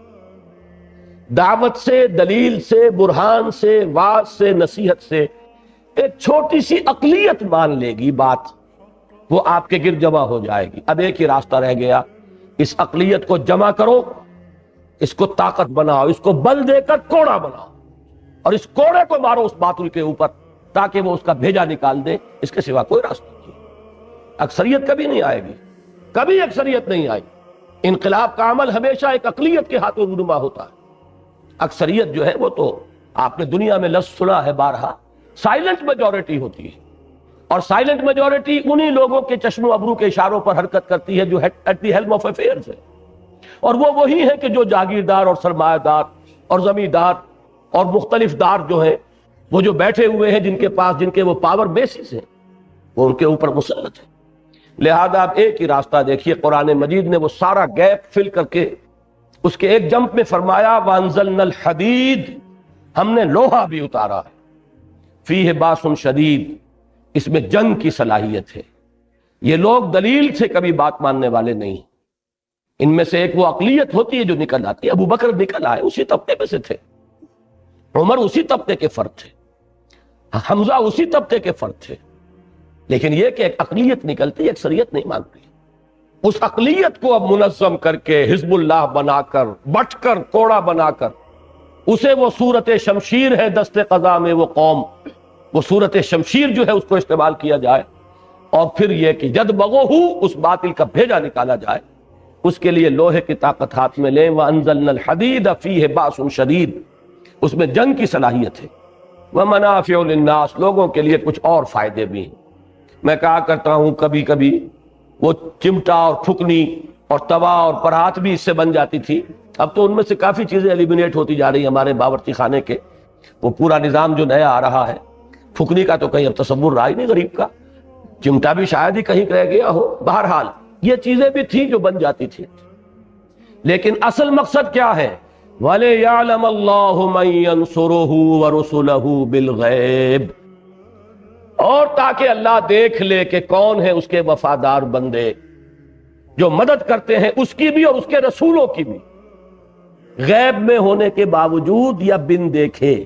اللہ کو دیکھا نہیں نا، لیکن اللہ کے لیے اپنی جان ہتھیلی پر رکھ کر میدان میں آئے، اس لوہے کی طاقت کو استعمال کریں، سرکوبی کریں، جیسے کہ محمد الرسول اللہ والذین معہ، جیسے انہوں نے کیا، جیسے سورہ توبہ کی آیت کل ہم پڑھ چکے ہیں، یقاتلون فی سبیل اللہ فیقتلون ویقتلون، وہ میدان میں آئے، انہوں نے لوگوں کو قتل بھی کیا، خود قتل بھی ہوئے۔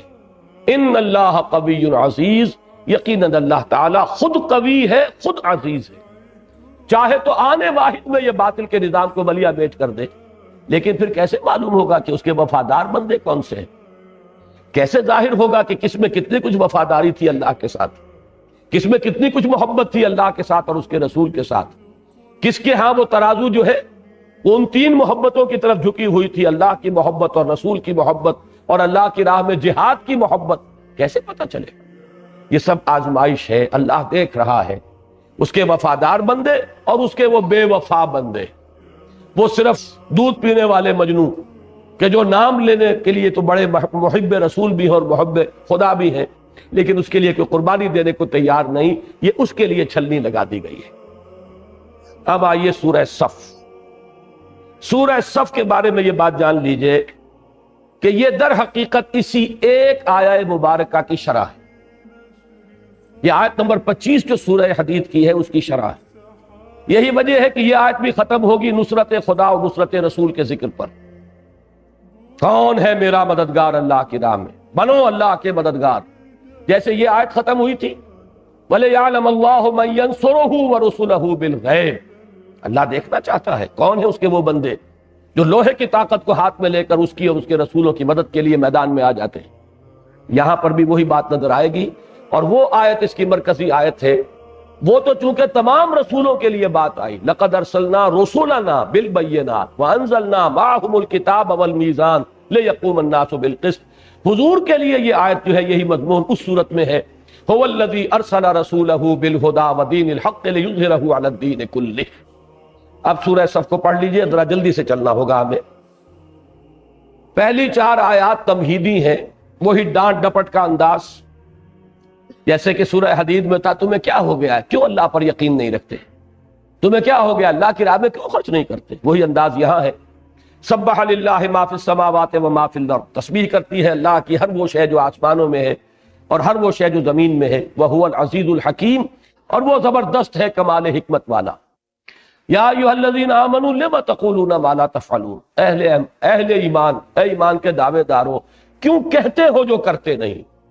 کبر مقتا عند اللہ ان تقولوا ما لا تفعلون، بہت بڑی شے ہے اللہ کے نزدیک بیزاری کی کہ تم کہو جو کچھ کے کرتے نہیں۔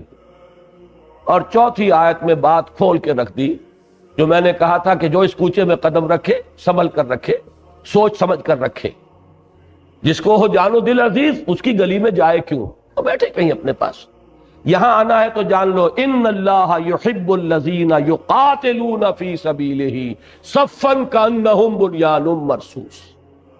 اللہ کو تو محبت اپنے ان بندوں سے ہے جو جنگ کرتے ہیں اس کی راہ میں۔ اب یہاں جہاد نہیں، قتال کا لفظ آ گیا۔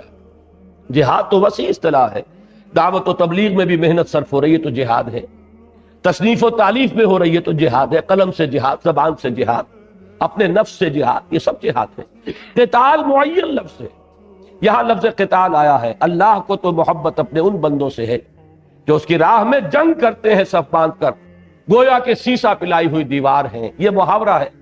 باقی صحیح ترجمہ وہی ہے کہ جو کیا تھا حافظ صاحب نے، ایسی عمارت جو جس کے اجزاء بڑے پیوست ہوں، جڑے ہوئے ہوں، کہیں رخنا نہ ہو، کہیں دراز نظر نہ آ رہی ہو، کوئی دراڑ نہ ہو، وہ عمارت بنیان مرصوص۔ لیکن یہ کہ اس کا محاورہ جو ہے جیسے سیسا پلائی ہوئی دیوار، صفیں جو باندھی جائیں گی تو در حقیقت وہ دیوار سے زیادہ مشابہت پیدا ہوتی ہے۔ اس کے بعد کی 4 آیات میں تاریخ بنی اسرائیل کے 3 ادوار کا ذکر ہے کہ مسلمانوں تم سے پہلے یہ تھے اس مقام پر جس پر آج تم آئے ہو۔ یہ بنی اسرائیل، یہ تھے اللہ کے نمائندے، اللہ کی کتابوں کے حامل، نبوت ان کے ہاں رہی، رسالت ان کے ہاں رہی۔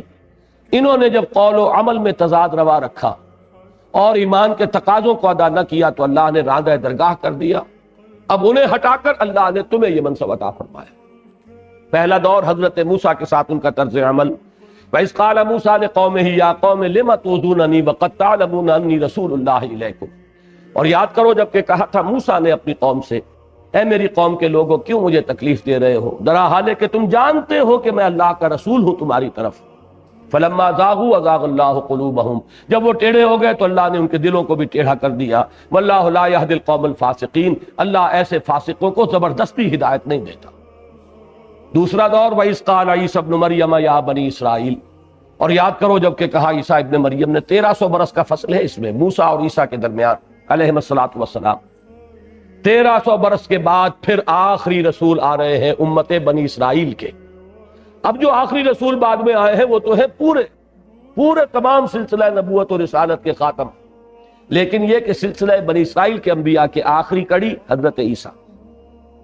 اور یاد کرو جب کہ کہا تھا عیسیٰ ابن مریم نے، اے بنی اسرائیل میں اللہ کا رسول ہوں تمہاری طرف، تصدیق کرتے ہوئے آیا ہوں اس کی جو میرے سامنے موجود ہے تورات میں سے، مصدقا لما بین یدی من التوراۃ ومبشرا برسول یاتی من بعد اسمہ احمد، اور بشارت دیتے ہوئے آیا ہوں ایک رسول کی جو میرے بعد آنے والے ہیں صلی اللہ علیہ وسلم، جن کا نام نامی ہے احمد مجتبی صلی اللہ علیہ وسلم۔ فلما جاءہم بالبینات قالوا ھذا سحر مبین، جب وہ آئے ان کے پاس واضح تعلیمات بلکہ واضح معجزوں کے ساتھ، اس سے بڑے معجزے تو اور کسی رسول کو ملے ہی نہیں، وہ تو صرف حضور کو ملا ہے بڑا معجزہ، لیکن یہ معجزہ مانوی ہے، حسی نہیں ہے، آنکھوں سے دیکھا جانے والا نہیں ہے، یہ تو دل کی آنکھ سے دیکھو، اس کو ذہن سے سمجھو، لیکن دل کی یہ سر کی آنکھوں سے دیکھنے والے معجزات میں عظیم ترین وہ تھے جو حضرت عیسیٰ کو دیے گئے۔ لیکن قوم کا رد عمل کیا تھا؟ علماء بنی اسرائیل نے کہا یہ جادو ہے، اور جادو جو ہے وہ کفر ہے، لہذا یہ شخص مرتد ہے، واجب القتل ہے، اسے سولی دے دی جائے۔ ایک مسلمان قوم کا ضمیر اتنا بگڑ جاتا ہے، یا خمیر اتنا بگڑ جاتا ہے اب اس کے بعد تیسرا دور ہے محمد الرسول اللہ صلی اللہ علیہ وسلم. اب وہی ہے کہ جن کے بارے میں حضور کو تو یہ خیال تھا غالباً کہ یہ تو فوراً تصدیق کر دیں گے، یہ تو سب چیزوں سے واقف ہیں، قرآن مجید ان کی تصدیق کرتے ہوئے آ رہا ہے، موسیٰ کی، عیسیٰ کی، ابراہیم کی، یوسف کی، اسحاق کی اور یعقوب کی، سب کی تصدیق، ہارون کی، سب کا ذکر. لیکن یہ ہے کہ ان کا طرز عمل کیا رہا؟ وَمَنْ أَظْلَمُ مِمَّنِ افْتَرَىٰ عَلَى اللَّهِ الْكَذِبَ وَهُوَ يُدْعَىٰ إِلَى الْإِسْلَامِ. اس شخص سے بڑھ کر ظالم اور کون ہوگا جو اللہ پر جھوٹ گھڑے، تہمت باندھے اور اس کو ڈرا لے کہ اسے بلایا جا رہا ہو اسلام کی طرف. محمد الرسول اللہ دعوت دے رہے اسلام کی طرف. واللہ لا يهدي القوم الظالمین، اللہ ایسے ظالموں کو زبردستی ہدایت نہیں دیتا. ان کا طرز عمل اب کیا تھا؟ یریدون لیطفئوا نور اللہ بافواہہم، وہ چاہتے ہیں کہ اللہ کے نور کو اپنی منہ کی پھونکوں سے بجھا دیں. اس میں ایک طنز ہے. طنز یہ ہے کہ یہود کی طرف سے کبھی بھی کھلے میدان میں مقابلے کی نوبت نہیں آئی. بزدل تھے، کھلے میدان میں نہیں آئے، سازشیں کرتے تھے، پٹیاں پڑھاتے تھے لوگوں کو، اپنی تقریروں سے اور اپنی گفتگو سے لوگوں کو آمادہ کرتے تھے کہ آؤ چڑھائی کرو، لیکن خود کبھی نہیں آئے کھلے میدان میں. یہ گویا کہ ان پر طنز کیا جا رہا ہے کہ یہ صرف منہ کے جھاگ اس سے چاہ رہے ہیں، یہ منہ کے پھاگ سے چاہتے ہیں کہ یہ نور خداوندی کو بجھا دیں. ان میں اتنی جرت نہیں ہے کہ میدان میں آئے. یہ سورہ حشر میں بڑے کھول کر بیان کیا گیا ہے کہ یہ کبھی بھی مقابلہ نہیں کر سکیں گے مسلمانوں تمہارا، الا فی قرى محصنۃ او من وراء جدر، کہیں فصیلوں کے پیچھے اور قلعہ بند ہو کر، تو شاید جیسے عورتوں بھی پتھراؤ کر دیتی ہیں چھتوں کے اوپر چڑھ کر، اس سے زائد کبھی میدان میں آ کے مقابلہ نہیں کر سکے. یہیں سے لیا ہے علامہ اقبال نے، مولانا ظفر علی خان نے اپنے اس شعر کا جو آئیڈیا ہے کہ نور خدا ہے کفر کی حرکت پہ خندہ زن، پھونکوں سے یہ چراغ بجھایا نہ جائے گا. یریدون لیطفئوا نور اللہ بافواہہم واللہ متم نورہ ولو کرہ الکافرون، اللہ تو اپنے نور کا اتمام فرما کر رہے گا چاہے کافروں کو کتنا ہی ناپسند. بلکہ وہ شعر بھی میں آپ کو سنا دوں جو چوتھی آیت تھی کہ ان اللہ یحب الذین یقاتلون فی سبیلہ. علامہ اقبال نے وہ اسلوب لیا ہے اپنے اس شعر میں کہ محبت مجھے ان جوانوں سے ہے ستاروں پہ جو ڈالتے ہیں کمند، اللہ کو محبت ان سے ہے جو اس کی راہ میں جنگ کرتے ہیں صفے باندھ کر، گویا کہ سیسا پلائی ہوئی دیوار. اب اس کے بعد وہ آیت آ گئی جو اس سورت کی مرکزی آیت ہے، واللہ متم نورہ ولو کرہ الکافرون، اللہ تعالیٰ تو اپنے نور کا اتمام فرما کر رہے گا چاہے یہ کافروں کو کتنا ہی ناپسند ہو. اب وہ آیت آئی، هو الذی ارسل رسولہ بالہدی ودین الحق لیظہرہ علی الدین کلہ. وہی ہے اللہ جس نے بھیجا اپنے رسول صلی اللہ علیہ وسلم کو الہدی اور دین حق دے کر. میں پھر توجہ دلا رہا ہوں، سورہ حدید کی وہ آیت اور سورہ صف کی یہ آیت، اور یہ آیت پہلے آ چکی ہے سورہ فتح میں بھی اور سورہ توبہ میں بھی، کو ریلیٹ کر لیجئے. وہاں تین چیزیں تھی، بینات معجزے، کتاب اور میزان. یہاں دو رہ گئے، بینات جمع کتاب، یہ قرآن ہے الہدی، یہی معجزہ ہے حضور کا صلی اللہ علیہ وسلم. اور نمبر دو، المیزان نے دین حق کی شکل اختیار کی. اب وہ کامل نظام بن گیا ہے، ہر ہمہ جہتی پہلو اس کے اندر جو ہے وہ شامل ہو گئے. کس لیے بھیجا؟ لیظہرہ علی الدین کلہ، تاکہ غالب کریں اسے کل کے کل نظام پر، کل کے کل دین پر، کل کے کل نظام زندگی پر. ولو کرہ المشرکون، چاہے یہ مشرکوں کو کتنا ہی ناگوار ہو. اب اس کے لیے پکار.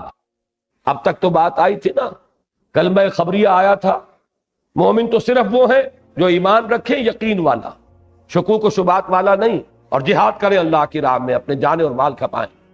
اب یہاں پر وہ آ رہا ہے ایک دعوت اور ایک پکار اور للکار کے انداز میں، یا ایھا الذین آمنوا هل ادلکم علی تجارۃ تنجیکم من عذاب علیم. اہل ایمان، کیا تمہاری رہنمائی کی جائے، کیا میں تمہاری رہنمائی کروں ایک ایسی تجارت کی طرف جو تمہیں عذاب علیم سے چھٹکارا دلا دے. جہنم سے چھٹکارا پانا چاہتے ہو تو ایک کاروبار کرنا پڑے گا. جس طرح کاروبار میں چھوٹا ہو یا بڑا ہو محنت بھی صرف ہوتی ہے اور پیسہ بھی لگتا ہے. اگر سرمایہ کم ہے محنت زیادہ ہو جائے گی. آپ ایک ٹوکری لے کر پھلوں کی اور پھریں گے سارا دن، 40-50 روپے شام تک لے آئیں گے بچوں کے لیے. سرمایہ کم تھا، محنت زیادہ ہے.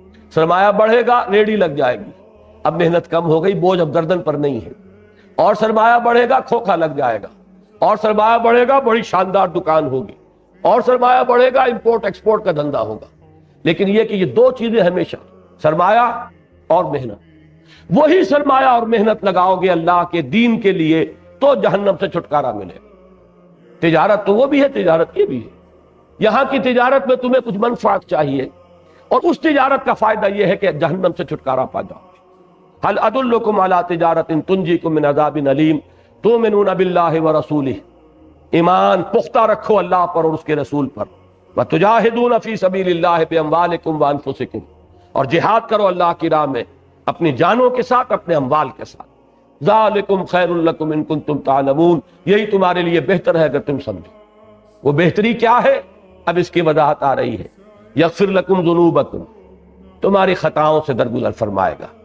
وَيُدْخِلْكُمْ جَنَّاتٍ تَجْرِي مِن تحتها الْأَنْهَارُ، ان باغات میں تمہیں داخل کرے گا جن کے نیچے نہریں بہتی ہوں گی. وَمَسَاكِنَ طَيِّبَةً فِي جَنَّاتِ عَدْنٍ، ریزیڈینشل گارڈنز میں بڑے عمدہ ریزیڈنسز فراہم کرے گا، بہت عمدہ مسکن، بہت اعلیٰ محل عطا فرمائے گا، اور وہ بھی باغات کے اندر ہوں گے، باغیچوں کے اندر ہوں گے. ان تین چیزوں کو آگے فل سٹاپ لگایا. ذالک الفوز العظیم، یہی ہے اصل بڑی کامیابی. البتہ اس بریکٹ کے باہر ایک شے اور ہے، وَأُخْرَى، ایک اور شے بھی، تُحِبُّونَهَا، جو تمہیں بہت پسند ہے. اس میں بھی ایک تعریض ہے. اللہ کو اس فتح وطا سے کوئی دلچسپی نہیں ہے. اللہ کو تو تمہیں آزمانا ہے. تم نے اپنا سب کچھ لگا دیا، تم کامیاب ہو گئے، چاہے وہ انقلاب آئے نہ آئے، چاہے وہ دین قائم ہو نہ ہو، تم کامیاب ہو جاؤ گے اگر تم نے اپنا سب کچھ اس میں کھپا دیا. یہ ہے کامیابی اصل. اور اصل کامیابی بندہ مومن کے لیے در حقیقت آخرت کی کامیابی ہے. دنیا میں نصرت آئے، فتح آئے، یہ اضافی شے ہے، یہ گویا کہ ایک ثانوی شے ہے. اخرى تحبونها، دوسری چیز جو تمہیں پسند ہے وہ کیا ہے؟ نصر من اللہ وفتح قریب. اب یہ ظاہر بات ہے کسی خاص وقت پر یہ بشارت دی جا رہی ہے کہ اب اللہ کی طرف سے مدد اور فتح جو ہے قریب ہے، بالکل آیا چاہتی ہے. تمہاری قدم بوسی کرے گی فتح. اور اس کے بارے میں جہاں تک سیرت کے مطالعے سے مجھ پر منکشف ہوا وہ یہ ہے کہ یہ غزوہ احزاب کے بعد ہے. غزوہ احزاب میں مسلمانوں نے ثبوت دے دیا اپنی صداقت کا، اپنے ایمان صادق کا، اپنی ثابت قدمی کا. اس کے بعد حضور نے فرما دیا تھا صلی اللہ علیہ وسلم، اور میرے نزدیک وہ اس حکم کا امتثال امر ہے، وَبَشِّرِ الْمُؤْمِنِينَ، اے نبی اب بشارت دے دیجئے اہل ایمان کو. وہ بشارت اس وقت حضور نے ان الفاظ میں دی غزوہ احزاب کے فوراً بعد، لن تغزوکم قریش بعد عامکم ھذا، اے مسلمانوں اب ٹیبلز ٹرن ہو چکی، اب قریش میں جرت نہیں ہے کہ وہ تم پر حملہ آور ہو اس سال کے بعد. انیشیٹو ان کے ہاتھ سے نکل گیا. وَلَكِنَّكُمْ تَغْزُونَهُمْ، بلکہ اب تم ان کی طرف جو ہے رخ کرو گے، پیش قدمی کرو گے. چنانچہ اگلے ہی سال آپ نے وہ سفر کیا عمرے کے لیے، اور جس کے نتیجے میں صلح حدیبیہ ہو گئی. اِنَّا فَتَحْنَا لَكَ فَتْحًا مُبِينًا والی بات ہو گئی. تو در حقیقت وہ شرح اس آیت کی. اب وہ آخری آیت آ گئی جس میں بڑی گہری مشابہت ہو جاتی ہے اس سورہ حدید کی آیت نمبر 25 کا جو ابتدائی حصہ ہے. وہ تو هو الذی ارسل رسولہ بالہدی ودین الحق لیظہرہ علی الدین کلہ میں آ گیا. اور جو آخری حصہ ہے، یا ایھا الذین آمنوا کونوا انصار اللہ، اہل ایمان اللہ کے مددگار بنو. وہاں کیا تھا؟ وَلِيَعْلَمَ اللَّهُ مَن يَنصُرُهُ وَرُسُلَهُ بِالْغَیبِ، اللہ دیکھنا چاہتا ہے کہ کون ہے اس کے وفادار بندے جو غیب میں ہونے کے باوجود اللہ کی اور اس کے رسولوں کی مدد کرتے ہیں. فرمایا یا ایھا الذین آمنوا کونوا انصار اللہ، اہل ایمان اللہ کے مددگار بنو. کما قال عیسی ابن مریم للحواریین، جیسے کہا تھا ایک وقت میں عیسیٰ ابن مریم نے اپنے حواریین سے، من انصاری الی اللہ، کون ہے میرا مددگار اللہ کی طرف. تو نصرت کی دو نسبتیں ہو گئی، اللہ کی مدد، اس لیے کہ دین اللہ کا ہے، غلبہ اس کا ہے، اس کی حکومت قائم کرنی، حکومت الہیہ قائم کرنی، اس کا نظام ہے جس کو برپا کرنا ہے. اور رسول کی نصرت اس لیے کہ فرض منصبی رسول کا ہے. اصلا رسول بھیجے گئے الہدیٰ اور دین حق دے کر تاکہ اسے غالب کرے. تو گویا کہ نصرت دو ہو گئی، رسول کی نصرت اور اللہ کی نصرت. قال الحواریون نحن انصار اللہ، کہا تھا حواریین نے ہم ہیں اللہ کے مددگار، نتیجہ کیا نکلا؟ فآمنت طائفۃ من بنی اسرائیل وکفرت طائفہ، بنی اسرائیل دو حصوں میں منقسم ہو گئے، ایک حصہ ایمان لایا، ایک نے کفر کیا۔ ابتدا میں ایمان لانے والا حصہ بہت قلیل، قدر قلیل، کہتے 72 افراد کل تھے، جن میں سے 12 وہ حواریین تھے جو ہر وقت ان کے ساتھ رہتے تھے۔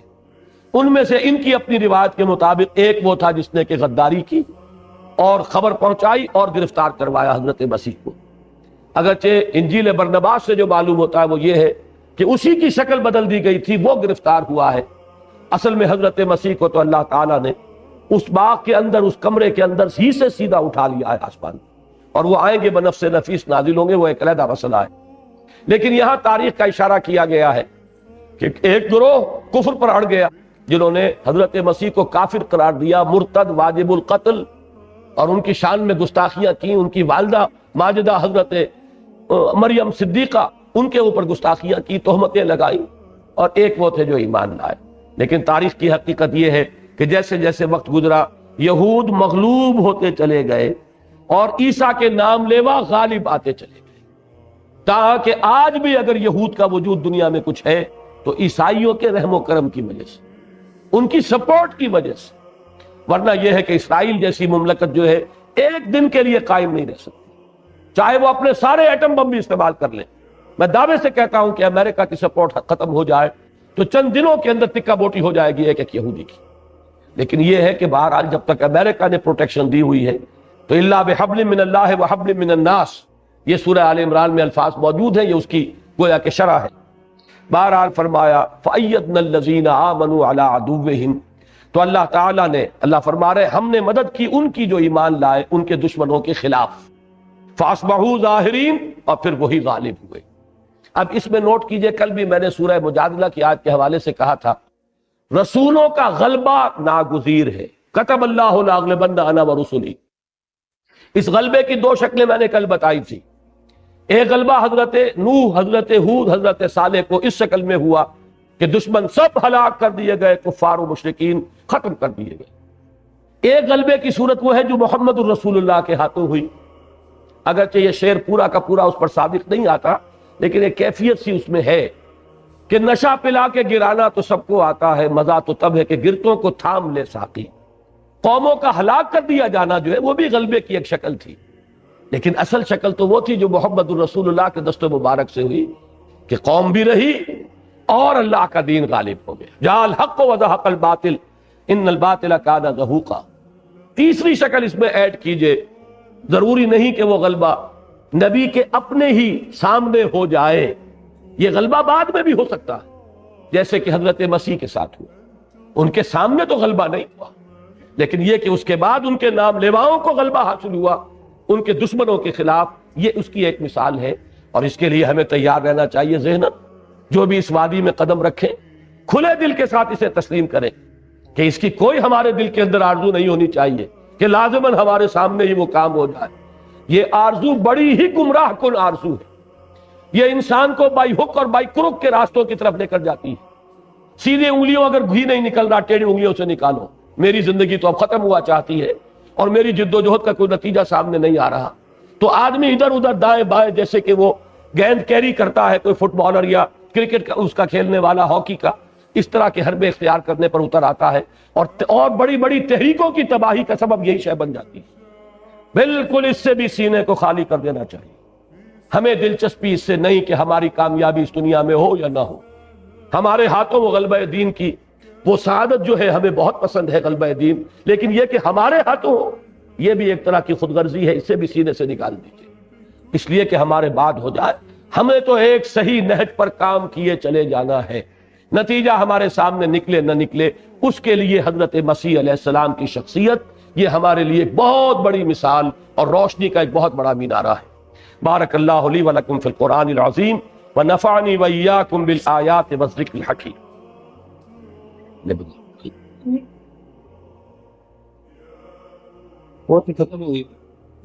پھر ہم رواں ترجمہ کریں گے کہ جیسے میں نے عرض کیا کہ سورہ حدید کی آیت نمبر 25 کی شرح ہے سورہ صف، ایسے ہی آیت نمبر 9 کی شرح ہے سورہ جمعہ۔ آیت نمبر 9 کیا تھی کہ اگر ایمان کی کمی محسوس کرتے ہو مسلمانوں، اگر تم اپنے سینوں میں جھانکو اور دیکھو کہ وہ یقین والی بات نہیں ہے، اگر یقین والی بات نہیں ہے تو جہاد کہاں سے آ جائے؟ وہ تو اس کا نتیجہ ہے، یا تو وہ پھر ہوگا ذاتی کسی علو مرتبت کے لیے، اپنی کوئی شخصیت کے ظہور کے لیے، اپنے اقتدار کے لیے، وہ تو ہوگا یریدون علوا فی الارض ولا فسادا والی بات۔ وہ جہاد کے جو مطلوب ہے وہ تو یقین والے ایمان کا ایک نتیجہ ہے، وہاں وہ بات ہوگی تو آگے اس میں سے برگو بار آئیں گے، وہ جڑ ہے جس سے کہ وہ پودا پروان چڑھے گا۔ اور اگر وہ کم ہے تو اس کے لیے نشاندہی وہاں ایک آیت میں کر دی تھی، یاد ہے وَمَا لَكُمْ لَا تُؤْمِنُونَ بِاللَّهِ، کیا ہو گیا تمہیں ایمان کیوں نہیں پختہ رکھتے؟ جواب کیا دیا گیا اس کے بعد؟ هُوَ الَّذِي يُنَزِّلُ عَلَىٰ عَبْدِهِ آيَاتٍ بَيِّنَاتٍ لِيُخْرِجَكُم مِّنَ الظُّلُمَاتِ إِلَى النُّورِ وَإِنَّ اللَّهَ بِكُمْ لَرَءُوفٌ رَحِيمٌ۔ در حقیقت اسی کی شرح سورہ جمعہ ہے کہ جو عظیم مشن حوالے کیا اللہ نے اپنے رسول کے صلی اللہ علیہ وسلم، جس کی تکمیل رسول نے ایک حد تک کر دی، جزیرہ نما عرب پر اللہ کے دین کو غالب کر دیا۔ پھر رسول کے جانثاروں نے اسے اس وقت کی جو متمدن دنیا تھی، معلوم دنیا، اس کے ایک بڑے حصے پر 24 برس کے اندر اندر اس کا جھنڈا لہرا دیا۔ اس کے بعد کا عمل جو ہے وہ تو پھر ایک ریورسل ہے، سٹیج بائی سٹیج، درجہ بدرجہ، لَتَرْكَبُنَّ طَبَقًا عَن طَبَقٍ کی بجائے وہ جو تنزل ہوا ہے رفتہ رفتہ، اس کی داستان ہے۔ اس وقت 1 انچ زمین نہیں ہے پورے کرۂ ارضی پر جہاں اللہ کا دین بتمام و کمال قائم۔ یہ ہے ہمارا حال۔ تو اب اگر اس کے لیے کام کرنا ہے تو شروع کہاں سے کرنا ہوگا؟ وہی ایمان پہلے پیدا کرنا۔ لہذا در حقیقت اس کا جو اساسی منہاج ہے وہ قرآن پر مبنی ہے۔ بس قرآن جو ہے، اس صورت کا جو مضمون ہے وہ قرآن ہے۔ اعوذ باللہ من الشیطان الرجیم، بسم اللہ الرحمن الرحیم، سورۃ الجمعہ۔ یسبح للہ ما فی السماوات وما فی الارض الملک القدوس العزیز الحکیم۔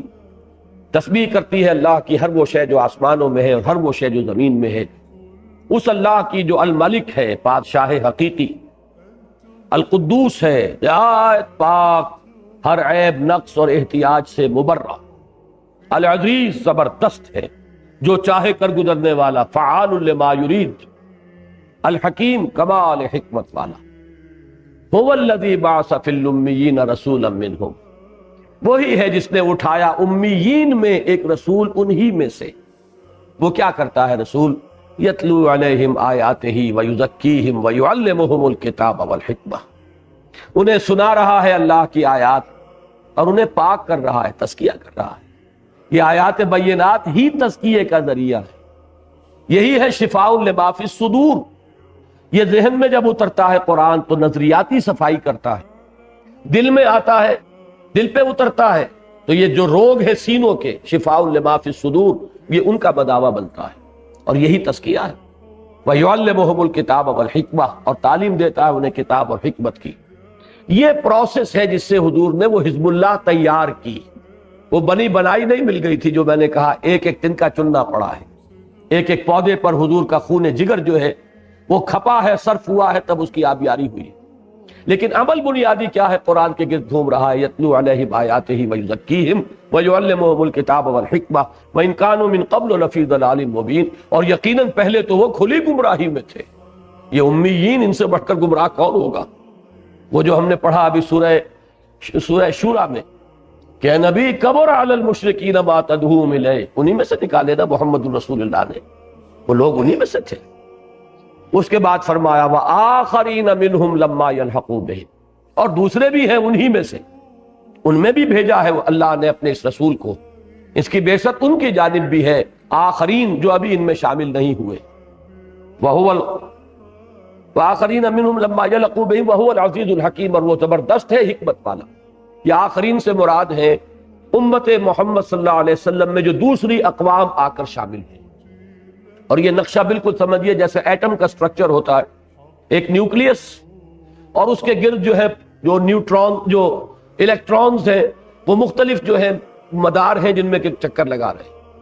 نیوکلیس ہے امیین پر مشتمل، انہی میں سے حضور تھے، انہی کی زبان میں یہ قرآن نازل ہوا، وہ ہے اصل نیوکلیس اس امت کا۔ لیکن اس کے گرد اب الیکٹرانز جو ہے وہ ایرانی آ گئے، وہ بربر آ گئے، رومی آ گئے، ہندی آ گئے، آتے چلے گئے، اور ابھی اللہ جانے اللہ کس قوم کو قبول فرما لے اور اس کے ہاتھ میں اپنا جھنڈا تھما دے۔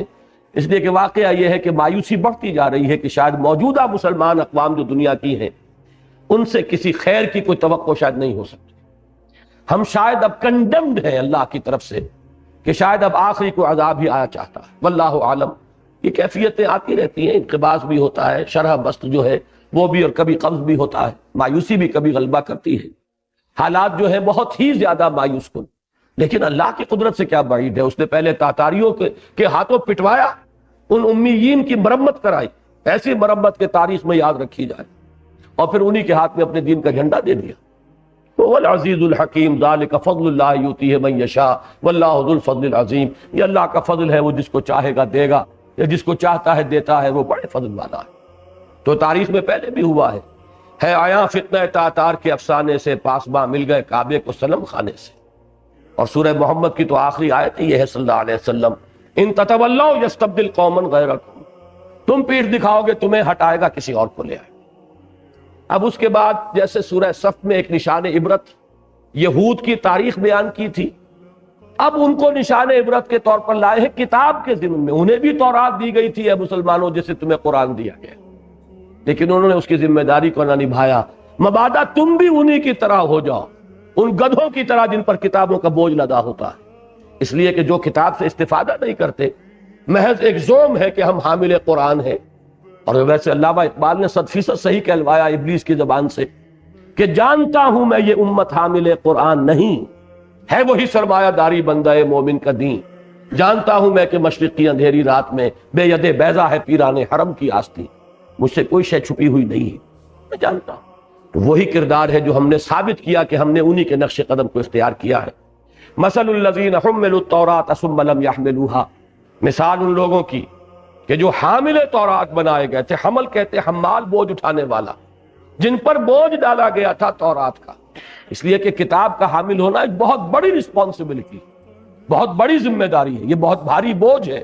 انا سنلقی علیک قولا ثقیلا، یہ بھاری ذمہ داری۔ جو حامل بنائے گئے ثم لم يحملوها، پھر انہوں نے اسے نہ اٹھایا، ذمہ داری کو ادا نہ کیا۔ کمثل الحمار يحمل اسفارا، اس گدھے کی سی مثال ہے جس پر کتابوں کا بوجھ لدا ہوا۔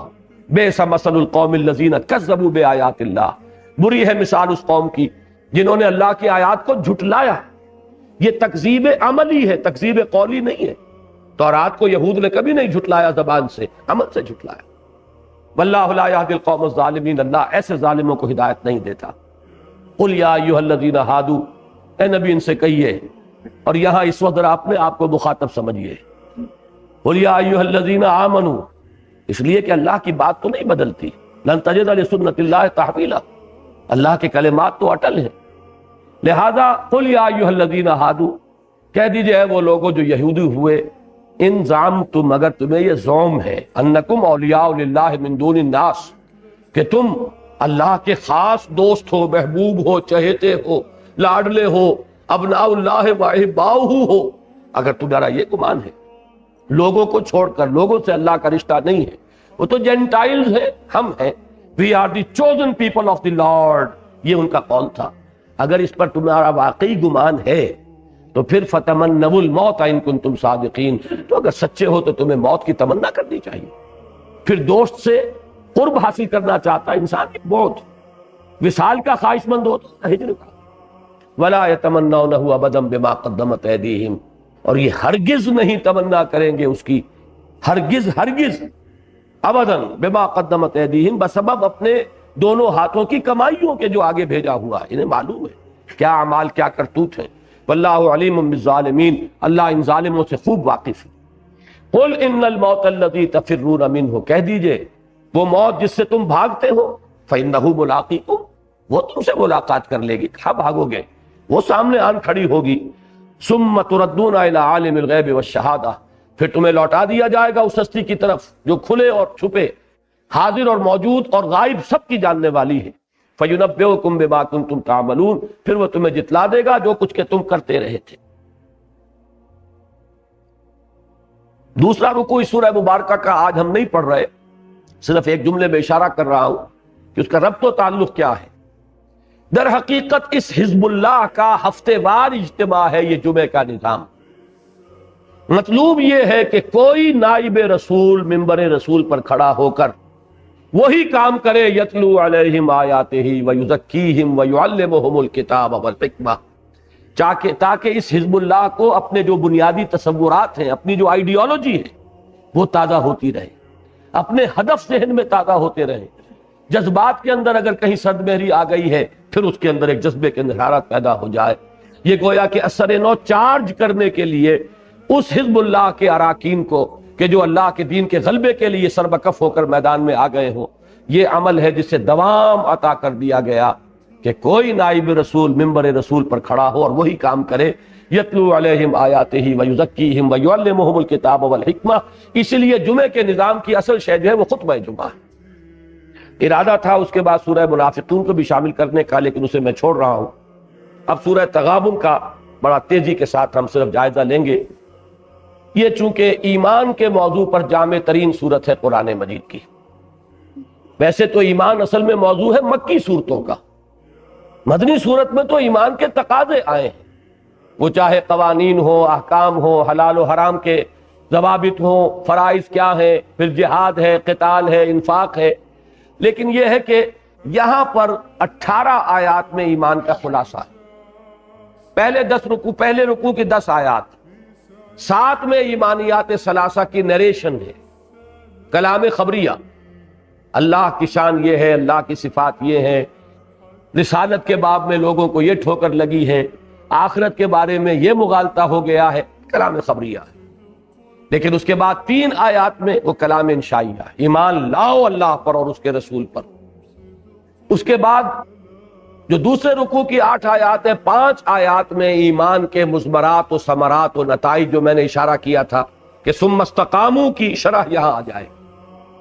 یہ کیا تقاضا ہے اس کا؟ اللہ کو اپنا رب اور اپنا لارڈ اور اپنا مالک مان لینے کا، اس کا تقاضا کیا ہے؟ اور پھر 3 آیات میں ان تقاضوں کو پورا کرنے کی پرزور دعوت۔ یہ 18 آیات کا تجزیہ ہے۔ اب پڑھیں۔ بسم اللہ الرحمن الرحیم، یسبح للہ ما فی السماوات و ما فی الارض۔ تسبیح کرتی ہے اللہ کی ہر وہ شے جو آسمانوں میں ہے اور ہر وہ شے جو زمین میں ہے۔ لہ الملک، بادشاہی اسی کا حق ہے، ڈی فیکٹو بھی اسی کی ہے، ڈی جیورے بھی اسی کی ہے۔ وَلَهُ الْحَمْدُ، وہ الحمد و ثنا بھی اسی کی ہے۔ وَهُوَ عَلَىٰ كُلِّ شَيْءٍ قَدِيرٌ، وہ ہر شے پر قادر ہے۔ هُوَ الَّذِي خَلَقَكُمْ، وہی ہے جس نے تمہیں پیدا کیا، بنایا۔ فَمِنْكُمْ كَافِرٌ وَمِنْكُمْ مُؤْمِنٌ، تو کوئی تم میں سے کافر ہے، کوئی مومن ہے۔ وَاللَّهُ بِمَا تَعْمَلُونَ بَصِيرٌ، اور جو کچھ تم کر رہے ہو اللہ دیکھ رہا ہے۔ یعنی مومنوں کو ان کا حق مل جائے گا، کافروں کو ان کی سزا مل جائے گی، اللہ دیکھ رہا ہے۔ خلق السماوات والارض بالحق، اس نے آسمان اور زمین پیدا فرمائے حق کے ساتھ۔ وہ بات جو کل میں نے کہی تھی، ربنا ما خلقت ھذا باطلا، وہ ایک اسلوب تھا، یہ دوسرا اسلوب۔ وصورکم، اور تمہاری تصویر کشی کی، فاحسن صورکم، بہت ہی عمدہ نقشہ کشی کی۔ والیہ المصیر، اور اسی کی طرف لوٹ جانا ہے۔ یعلم ما فی السماوات والارض، وہ جانتا ہے جو کچھ کے آسمانوں اور زمین میں ہے۔ ویعلم ما تسرون وما تعلنون، اور وہ جانتا ہے جو کچھ تم چھپاتے ہو اور جو کچھ تم ظاہر کرتے ہو۔ واللہ علیم بذات الصدور، اور اللہ تو تمہارے سینوں کی ان چیزوں سے بھی باخبر ہے جن کو تم خود نہیں جانتے۔ ایک تو یہ ہے جسے آدمی چھپاتا ہے لیکن جانتا ہے، جان بوجھ کر چھپا رہا۔ ایک وہ ہے سب کانشس مائنڈ کی چیزیں، انسان کے تحت الشعور کے اندر جو کچھ لرک کر رہا ہے، جو خواہشات اور تمنائیں اور آرزوئیں جن سے انسان خود بھی آگاہ نہیں ہوتا بسا اوقات، اللہ کے علم میں تو وہ بھی۔ اب یہ 4 آیتوں میں توحید کا اور اللہ کی ذات و صفات کا بیان ہوا، 2 آیتوں میں رسالت۔ الم یاتکم نبأ الذین کفروا من قبل، کیا تمہارے پاس آ نہیں گئی خبریں ان لوگوں کی جنہوں نے کفر کیا تھا پہلے؟ قوم ہود، قوم سمود، قوم عاد، قوم نوح۔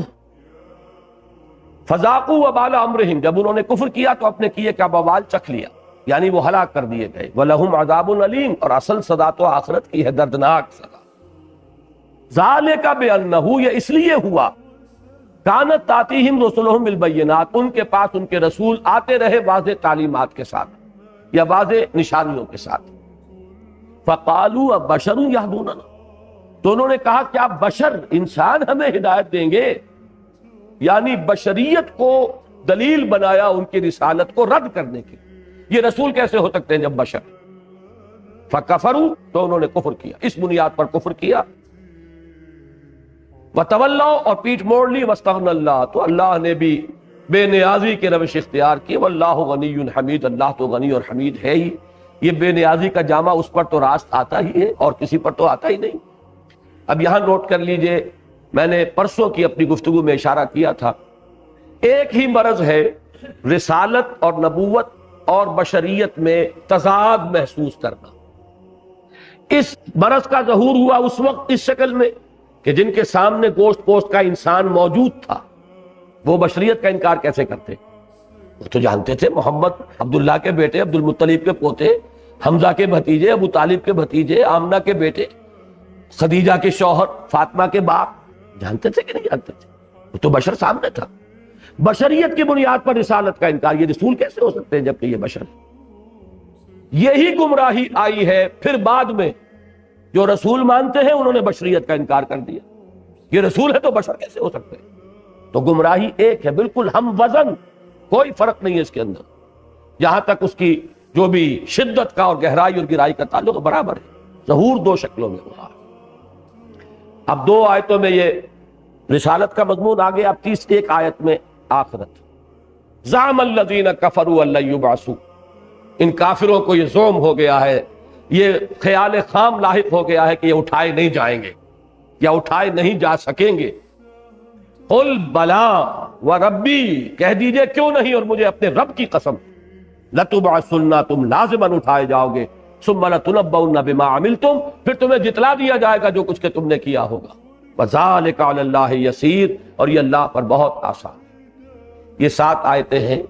اب آ رہا ہے کلمہ فا کے ساتھ، جیسے کل میں نے سورہ حج کی آخری آیت میں توجہ دلائی تھی، یہ فا بڑا اہم ہوتا ہے۔ فآمنوا باللہ، فآمنوا باللہ ورسولہ والنور الذی انزلنا، بس ایمان لاؤ اللہ پر اور اس کے رسول پر اور اس نور پر جو ہم نے نازل فرمایا، یعنی یہ قرآن حکیم۔ واللہ بما تعملون خبیر، اور جو کچھ تم کر رہے ہو اللہ اس سے باخبر ہے۔ یوم یجمعکم لیوم الجمع ذالک یوم التغابن، وہ دن جس دن کی وہ تمہیں جمع کرے گا، جمع کرنے کے دن، وہ ہے ہار اور جیت کے فیصلے کا دن۔ اس روز جو جیتا وہ جیتا، جو ہارا وہ ہار، جو کامیاب ہوا وہ کامیاب ہوا، جو ناکام ہوا وہ ناکام۔ اصل کامیابی اس روز کی، اصل ناکامی اس روز کی۔ اور وہ کامیابی کیا ہے؟ فَمَن يُؤْمِن بِاللَّهِ وَيَعْمَلْ صَالِحًا يُكَفِّرْ عَنْهُ سَيِّئَاتِهِ، جو اللہ پر ایمان لائے گا اور عمل کرے گا اچھے، اللہ تعالیٰ اس کی برائیوں کو دور کر دے گا۔ وَيُدْخِلْهُ جَنَّاتٍ تَجْرِي مِن تحتها الْأَنْهَارُ خَالِدِينَ فِيهَا أَبَدًا، اور انہیں ان باغات میں داخل کرے گا جن کے دامن میں ندیاں بہتی ہوں گی، جن میں وہ رہیں گے ہمیشہ ہمیش۔ ذَلِكَ الْفَوْزُ الْعَظِيمُ، یہی بڑی کامیابی ہے۔ اور ناکامی کیا ہے؟ وَالَّذِينَ كَفَرُوا وَكَذَّبُوا بِآيَاتِنَا أُولَٰئِكَ أَصْحَابُ النَّارِ خَالِدِينَ فِيهَا وَبِئْسَ الْمَصِيرُ، اور جنہوں نے کفر کیا اور جھٹلایا ہماری آیات کو، وہ ہوں گے آگ والے، اس میں رہیں گے ہمیشہ ہمیشہ، اور وہ بہت ہی برا ٹھکانہ ہے۔ پہلا رکوع ختم ہوا۔ دوسرے رکوع کی پہلی 5 آیات میں ایمان کے 5 ثمرات۔ پہلا نتیجہ وہ ہے جو سورہ حدید میں آ چکا ہے تفصیل سے، یہاں اجمالاً، ما صاب من مصیبت الا باذن اللہ، کوئی مصیبت واقع نہیں ہو سکتی مگر اللہ کے اذن سے۔ ومن یؤمن باللہ، اور جو اللہ پر ایمان رکھتا ہو، یہد قلبہ، اللہ اس کے دل کو ہدایت دے دیتا ہے۔ واللہ بکل شیء علیم، اللہ ہر چیز کا علم رکھتا ہے۔ یہ ہدایت کس بات کی ہے؟ تسلیم و رضا۔ دیکھیے ایک درجہ تو یہ ہے کہ بدل مختلف حالات میں یا صبر ہوگا یا شکر ہوگا۔ اللہ نے کچھ دیا ہے شکر کیجئے، اللہ نے کچھ چھین لیا ہے، کوئی تکلیف پہنچا دی، صبر کیجئے۔ لیکن یہ ابتدائی منزل ہے۔ مقام صبر جو ہے اور مقام شکر، ان دونوں سے بلندتر ایک مقام ہے اور وہ ہے مقام رضا، اللہ کی رضا پر راضی ہو جانا۔ اے اللہ تجھے یہ راضی ہے تو میں بھی راضی، جس کے لیے بہترین شعر ہے مولانا محمد علی جوہر کا، جو بیٹی جب بیمار ہوئی تھی، ایک دفعہ جیل میں گئے، ایک بیٹی بیمار ہوئی، پیرول پر رہا ہوئے تھے اس کو دفن کرنے کے لیے، پھر جیل میں تھے کہ دوسری بیٹی اسی مرض کی شکار، تو جیل سے ایک نظم لکھ کر بھیج دی جس کا آخری شعر یہ تھا کہ تیری صحت ہمیں منظور ہے لیکن اس کو نہیں منظور تو پھر ہم کو بھی منظور نہیں۔ یہ ہے مقام رضا، مقام تسلیم و رضا، جس کے بارے میں اقبال نے جو بات کہی ہے، میں سمجھتا ہوں اس سے زیادہ پرشکو انداز تو ممکن ہی نہیں ہے۔ مولانا محمد علی جوہر کا شعر تو بہت پیچھے رہ جائے گا، لیکن سادگی میں بات تو وہی ہے۔ لیکن اقبال نے جو کہا ہے بروں کشید سے پیچا کے ہست و بود مرا، چہ عقدہا کے مقام رضا کشود مرا۔ اس مقام رضا نے تو میرے وہ عقدے حل کیے ہیں، یہ پیچا کے ہست و بود سے نکال دیا۔ اب میں اس دنیا میں نہیں رہتا ہوں، دنیا سے ماوراء ہوں، اس کے بدلتے ہوئے حالات مجھ پر اثر انداز نہیں ہوتے۔ بہرحال یہ پہلا ہے، اب اس کی تفصیل میں جانے کا موقع نہیں۔ نمبر 2، وَأَطِیعُوا اللَّهَ وَأَطِیعُوا الرَّسُولَ، اطاعت کرو، حکم مانو اللہ کا، اس کے رسول کا۔ نہیں مانتے ہو تو دفع ہو جاؤ، پھر ایمان کا دعویٰ بیکار ہے، بے معنی ہے، لا یعنی کوئی حقیقت ہی نہیں۔ اطاعت کرو اللہ کی اور اس کے رسول کی۔ فَإِن تَوَلَّیْتُمْ، اگر تم پیٹھ دکھا دو گے، فَإِنَّمَا عَلَىٰ رَسُولِنَا الْبَلَاغُ الْمُبِينُ، تو جان لو ہمارے رسول کے ذمے صاف صاف پہنچا دینے کے سوا کوئی ذمہ داری نہیں، آگے رسپانسبلٹی تمہاری ہے، you will be held responsible, تم اکاؤنٹیبل ہوگے on the day of judgment. رسول نے بات پہنچا دی، وہ فارغ ہوئے، بری ہوئے۔ نمبر 3، اللہ لا الہ الا ہو علی اللہ فلیتوکل المؤمنون، اللہ وہ ہے جس کے سوا کوئی معبود نہیں، بس اللہ ہی پر توکل کرنا چاہیے اہل ایمان۔ اسباب پر توکل نہ رہے، وسائل و ذرائع اور اسباب مادی فراہم کرو، استعمال کرو امکانی حد تک، لیکن تکیہ ان پر نہ ہو، بھروسہ ان پر نہ ہو، توکل صرف ذات باری تعالیٰ، اسباب پر نہیں، مسبب الاسباب پر۔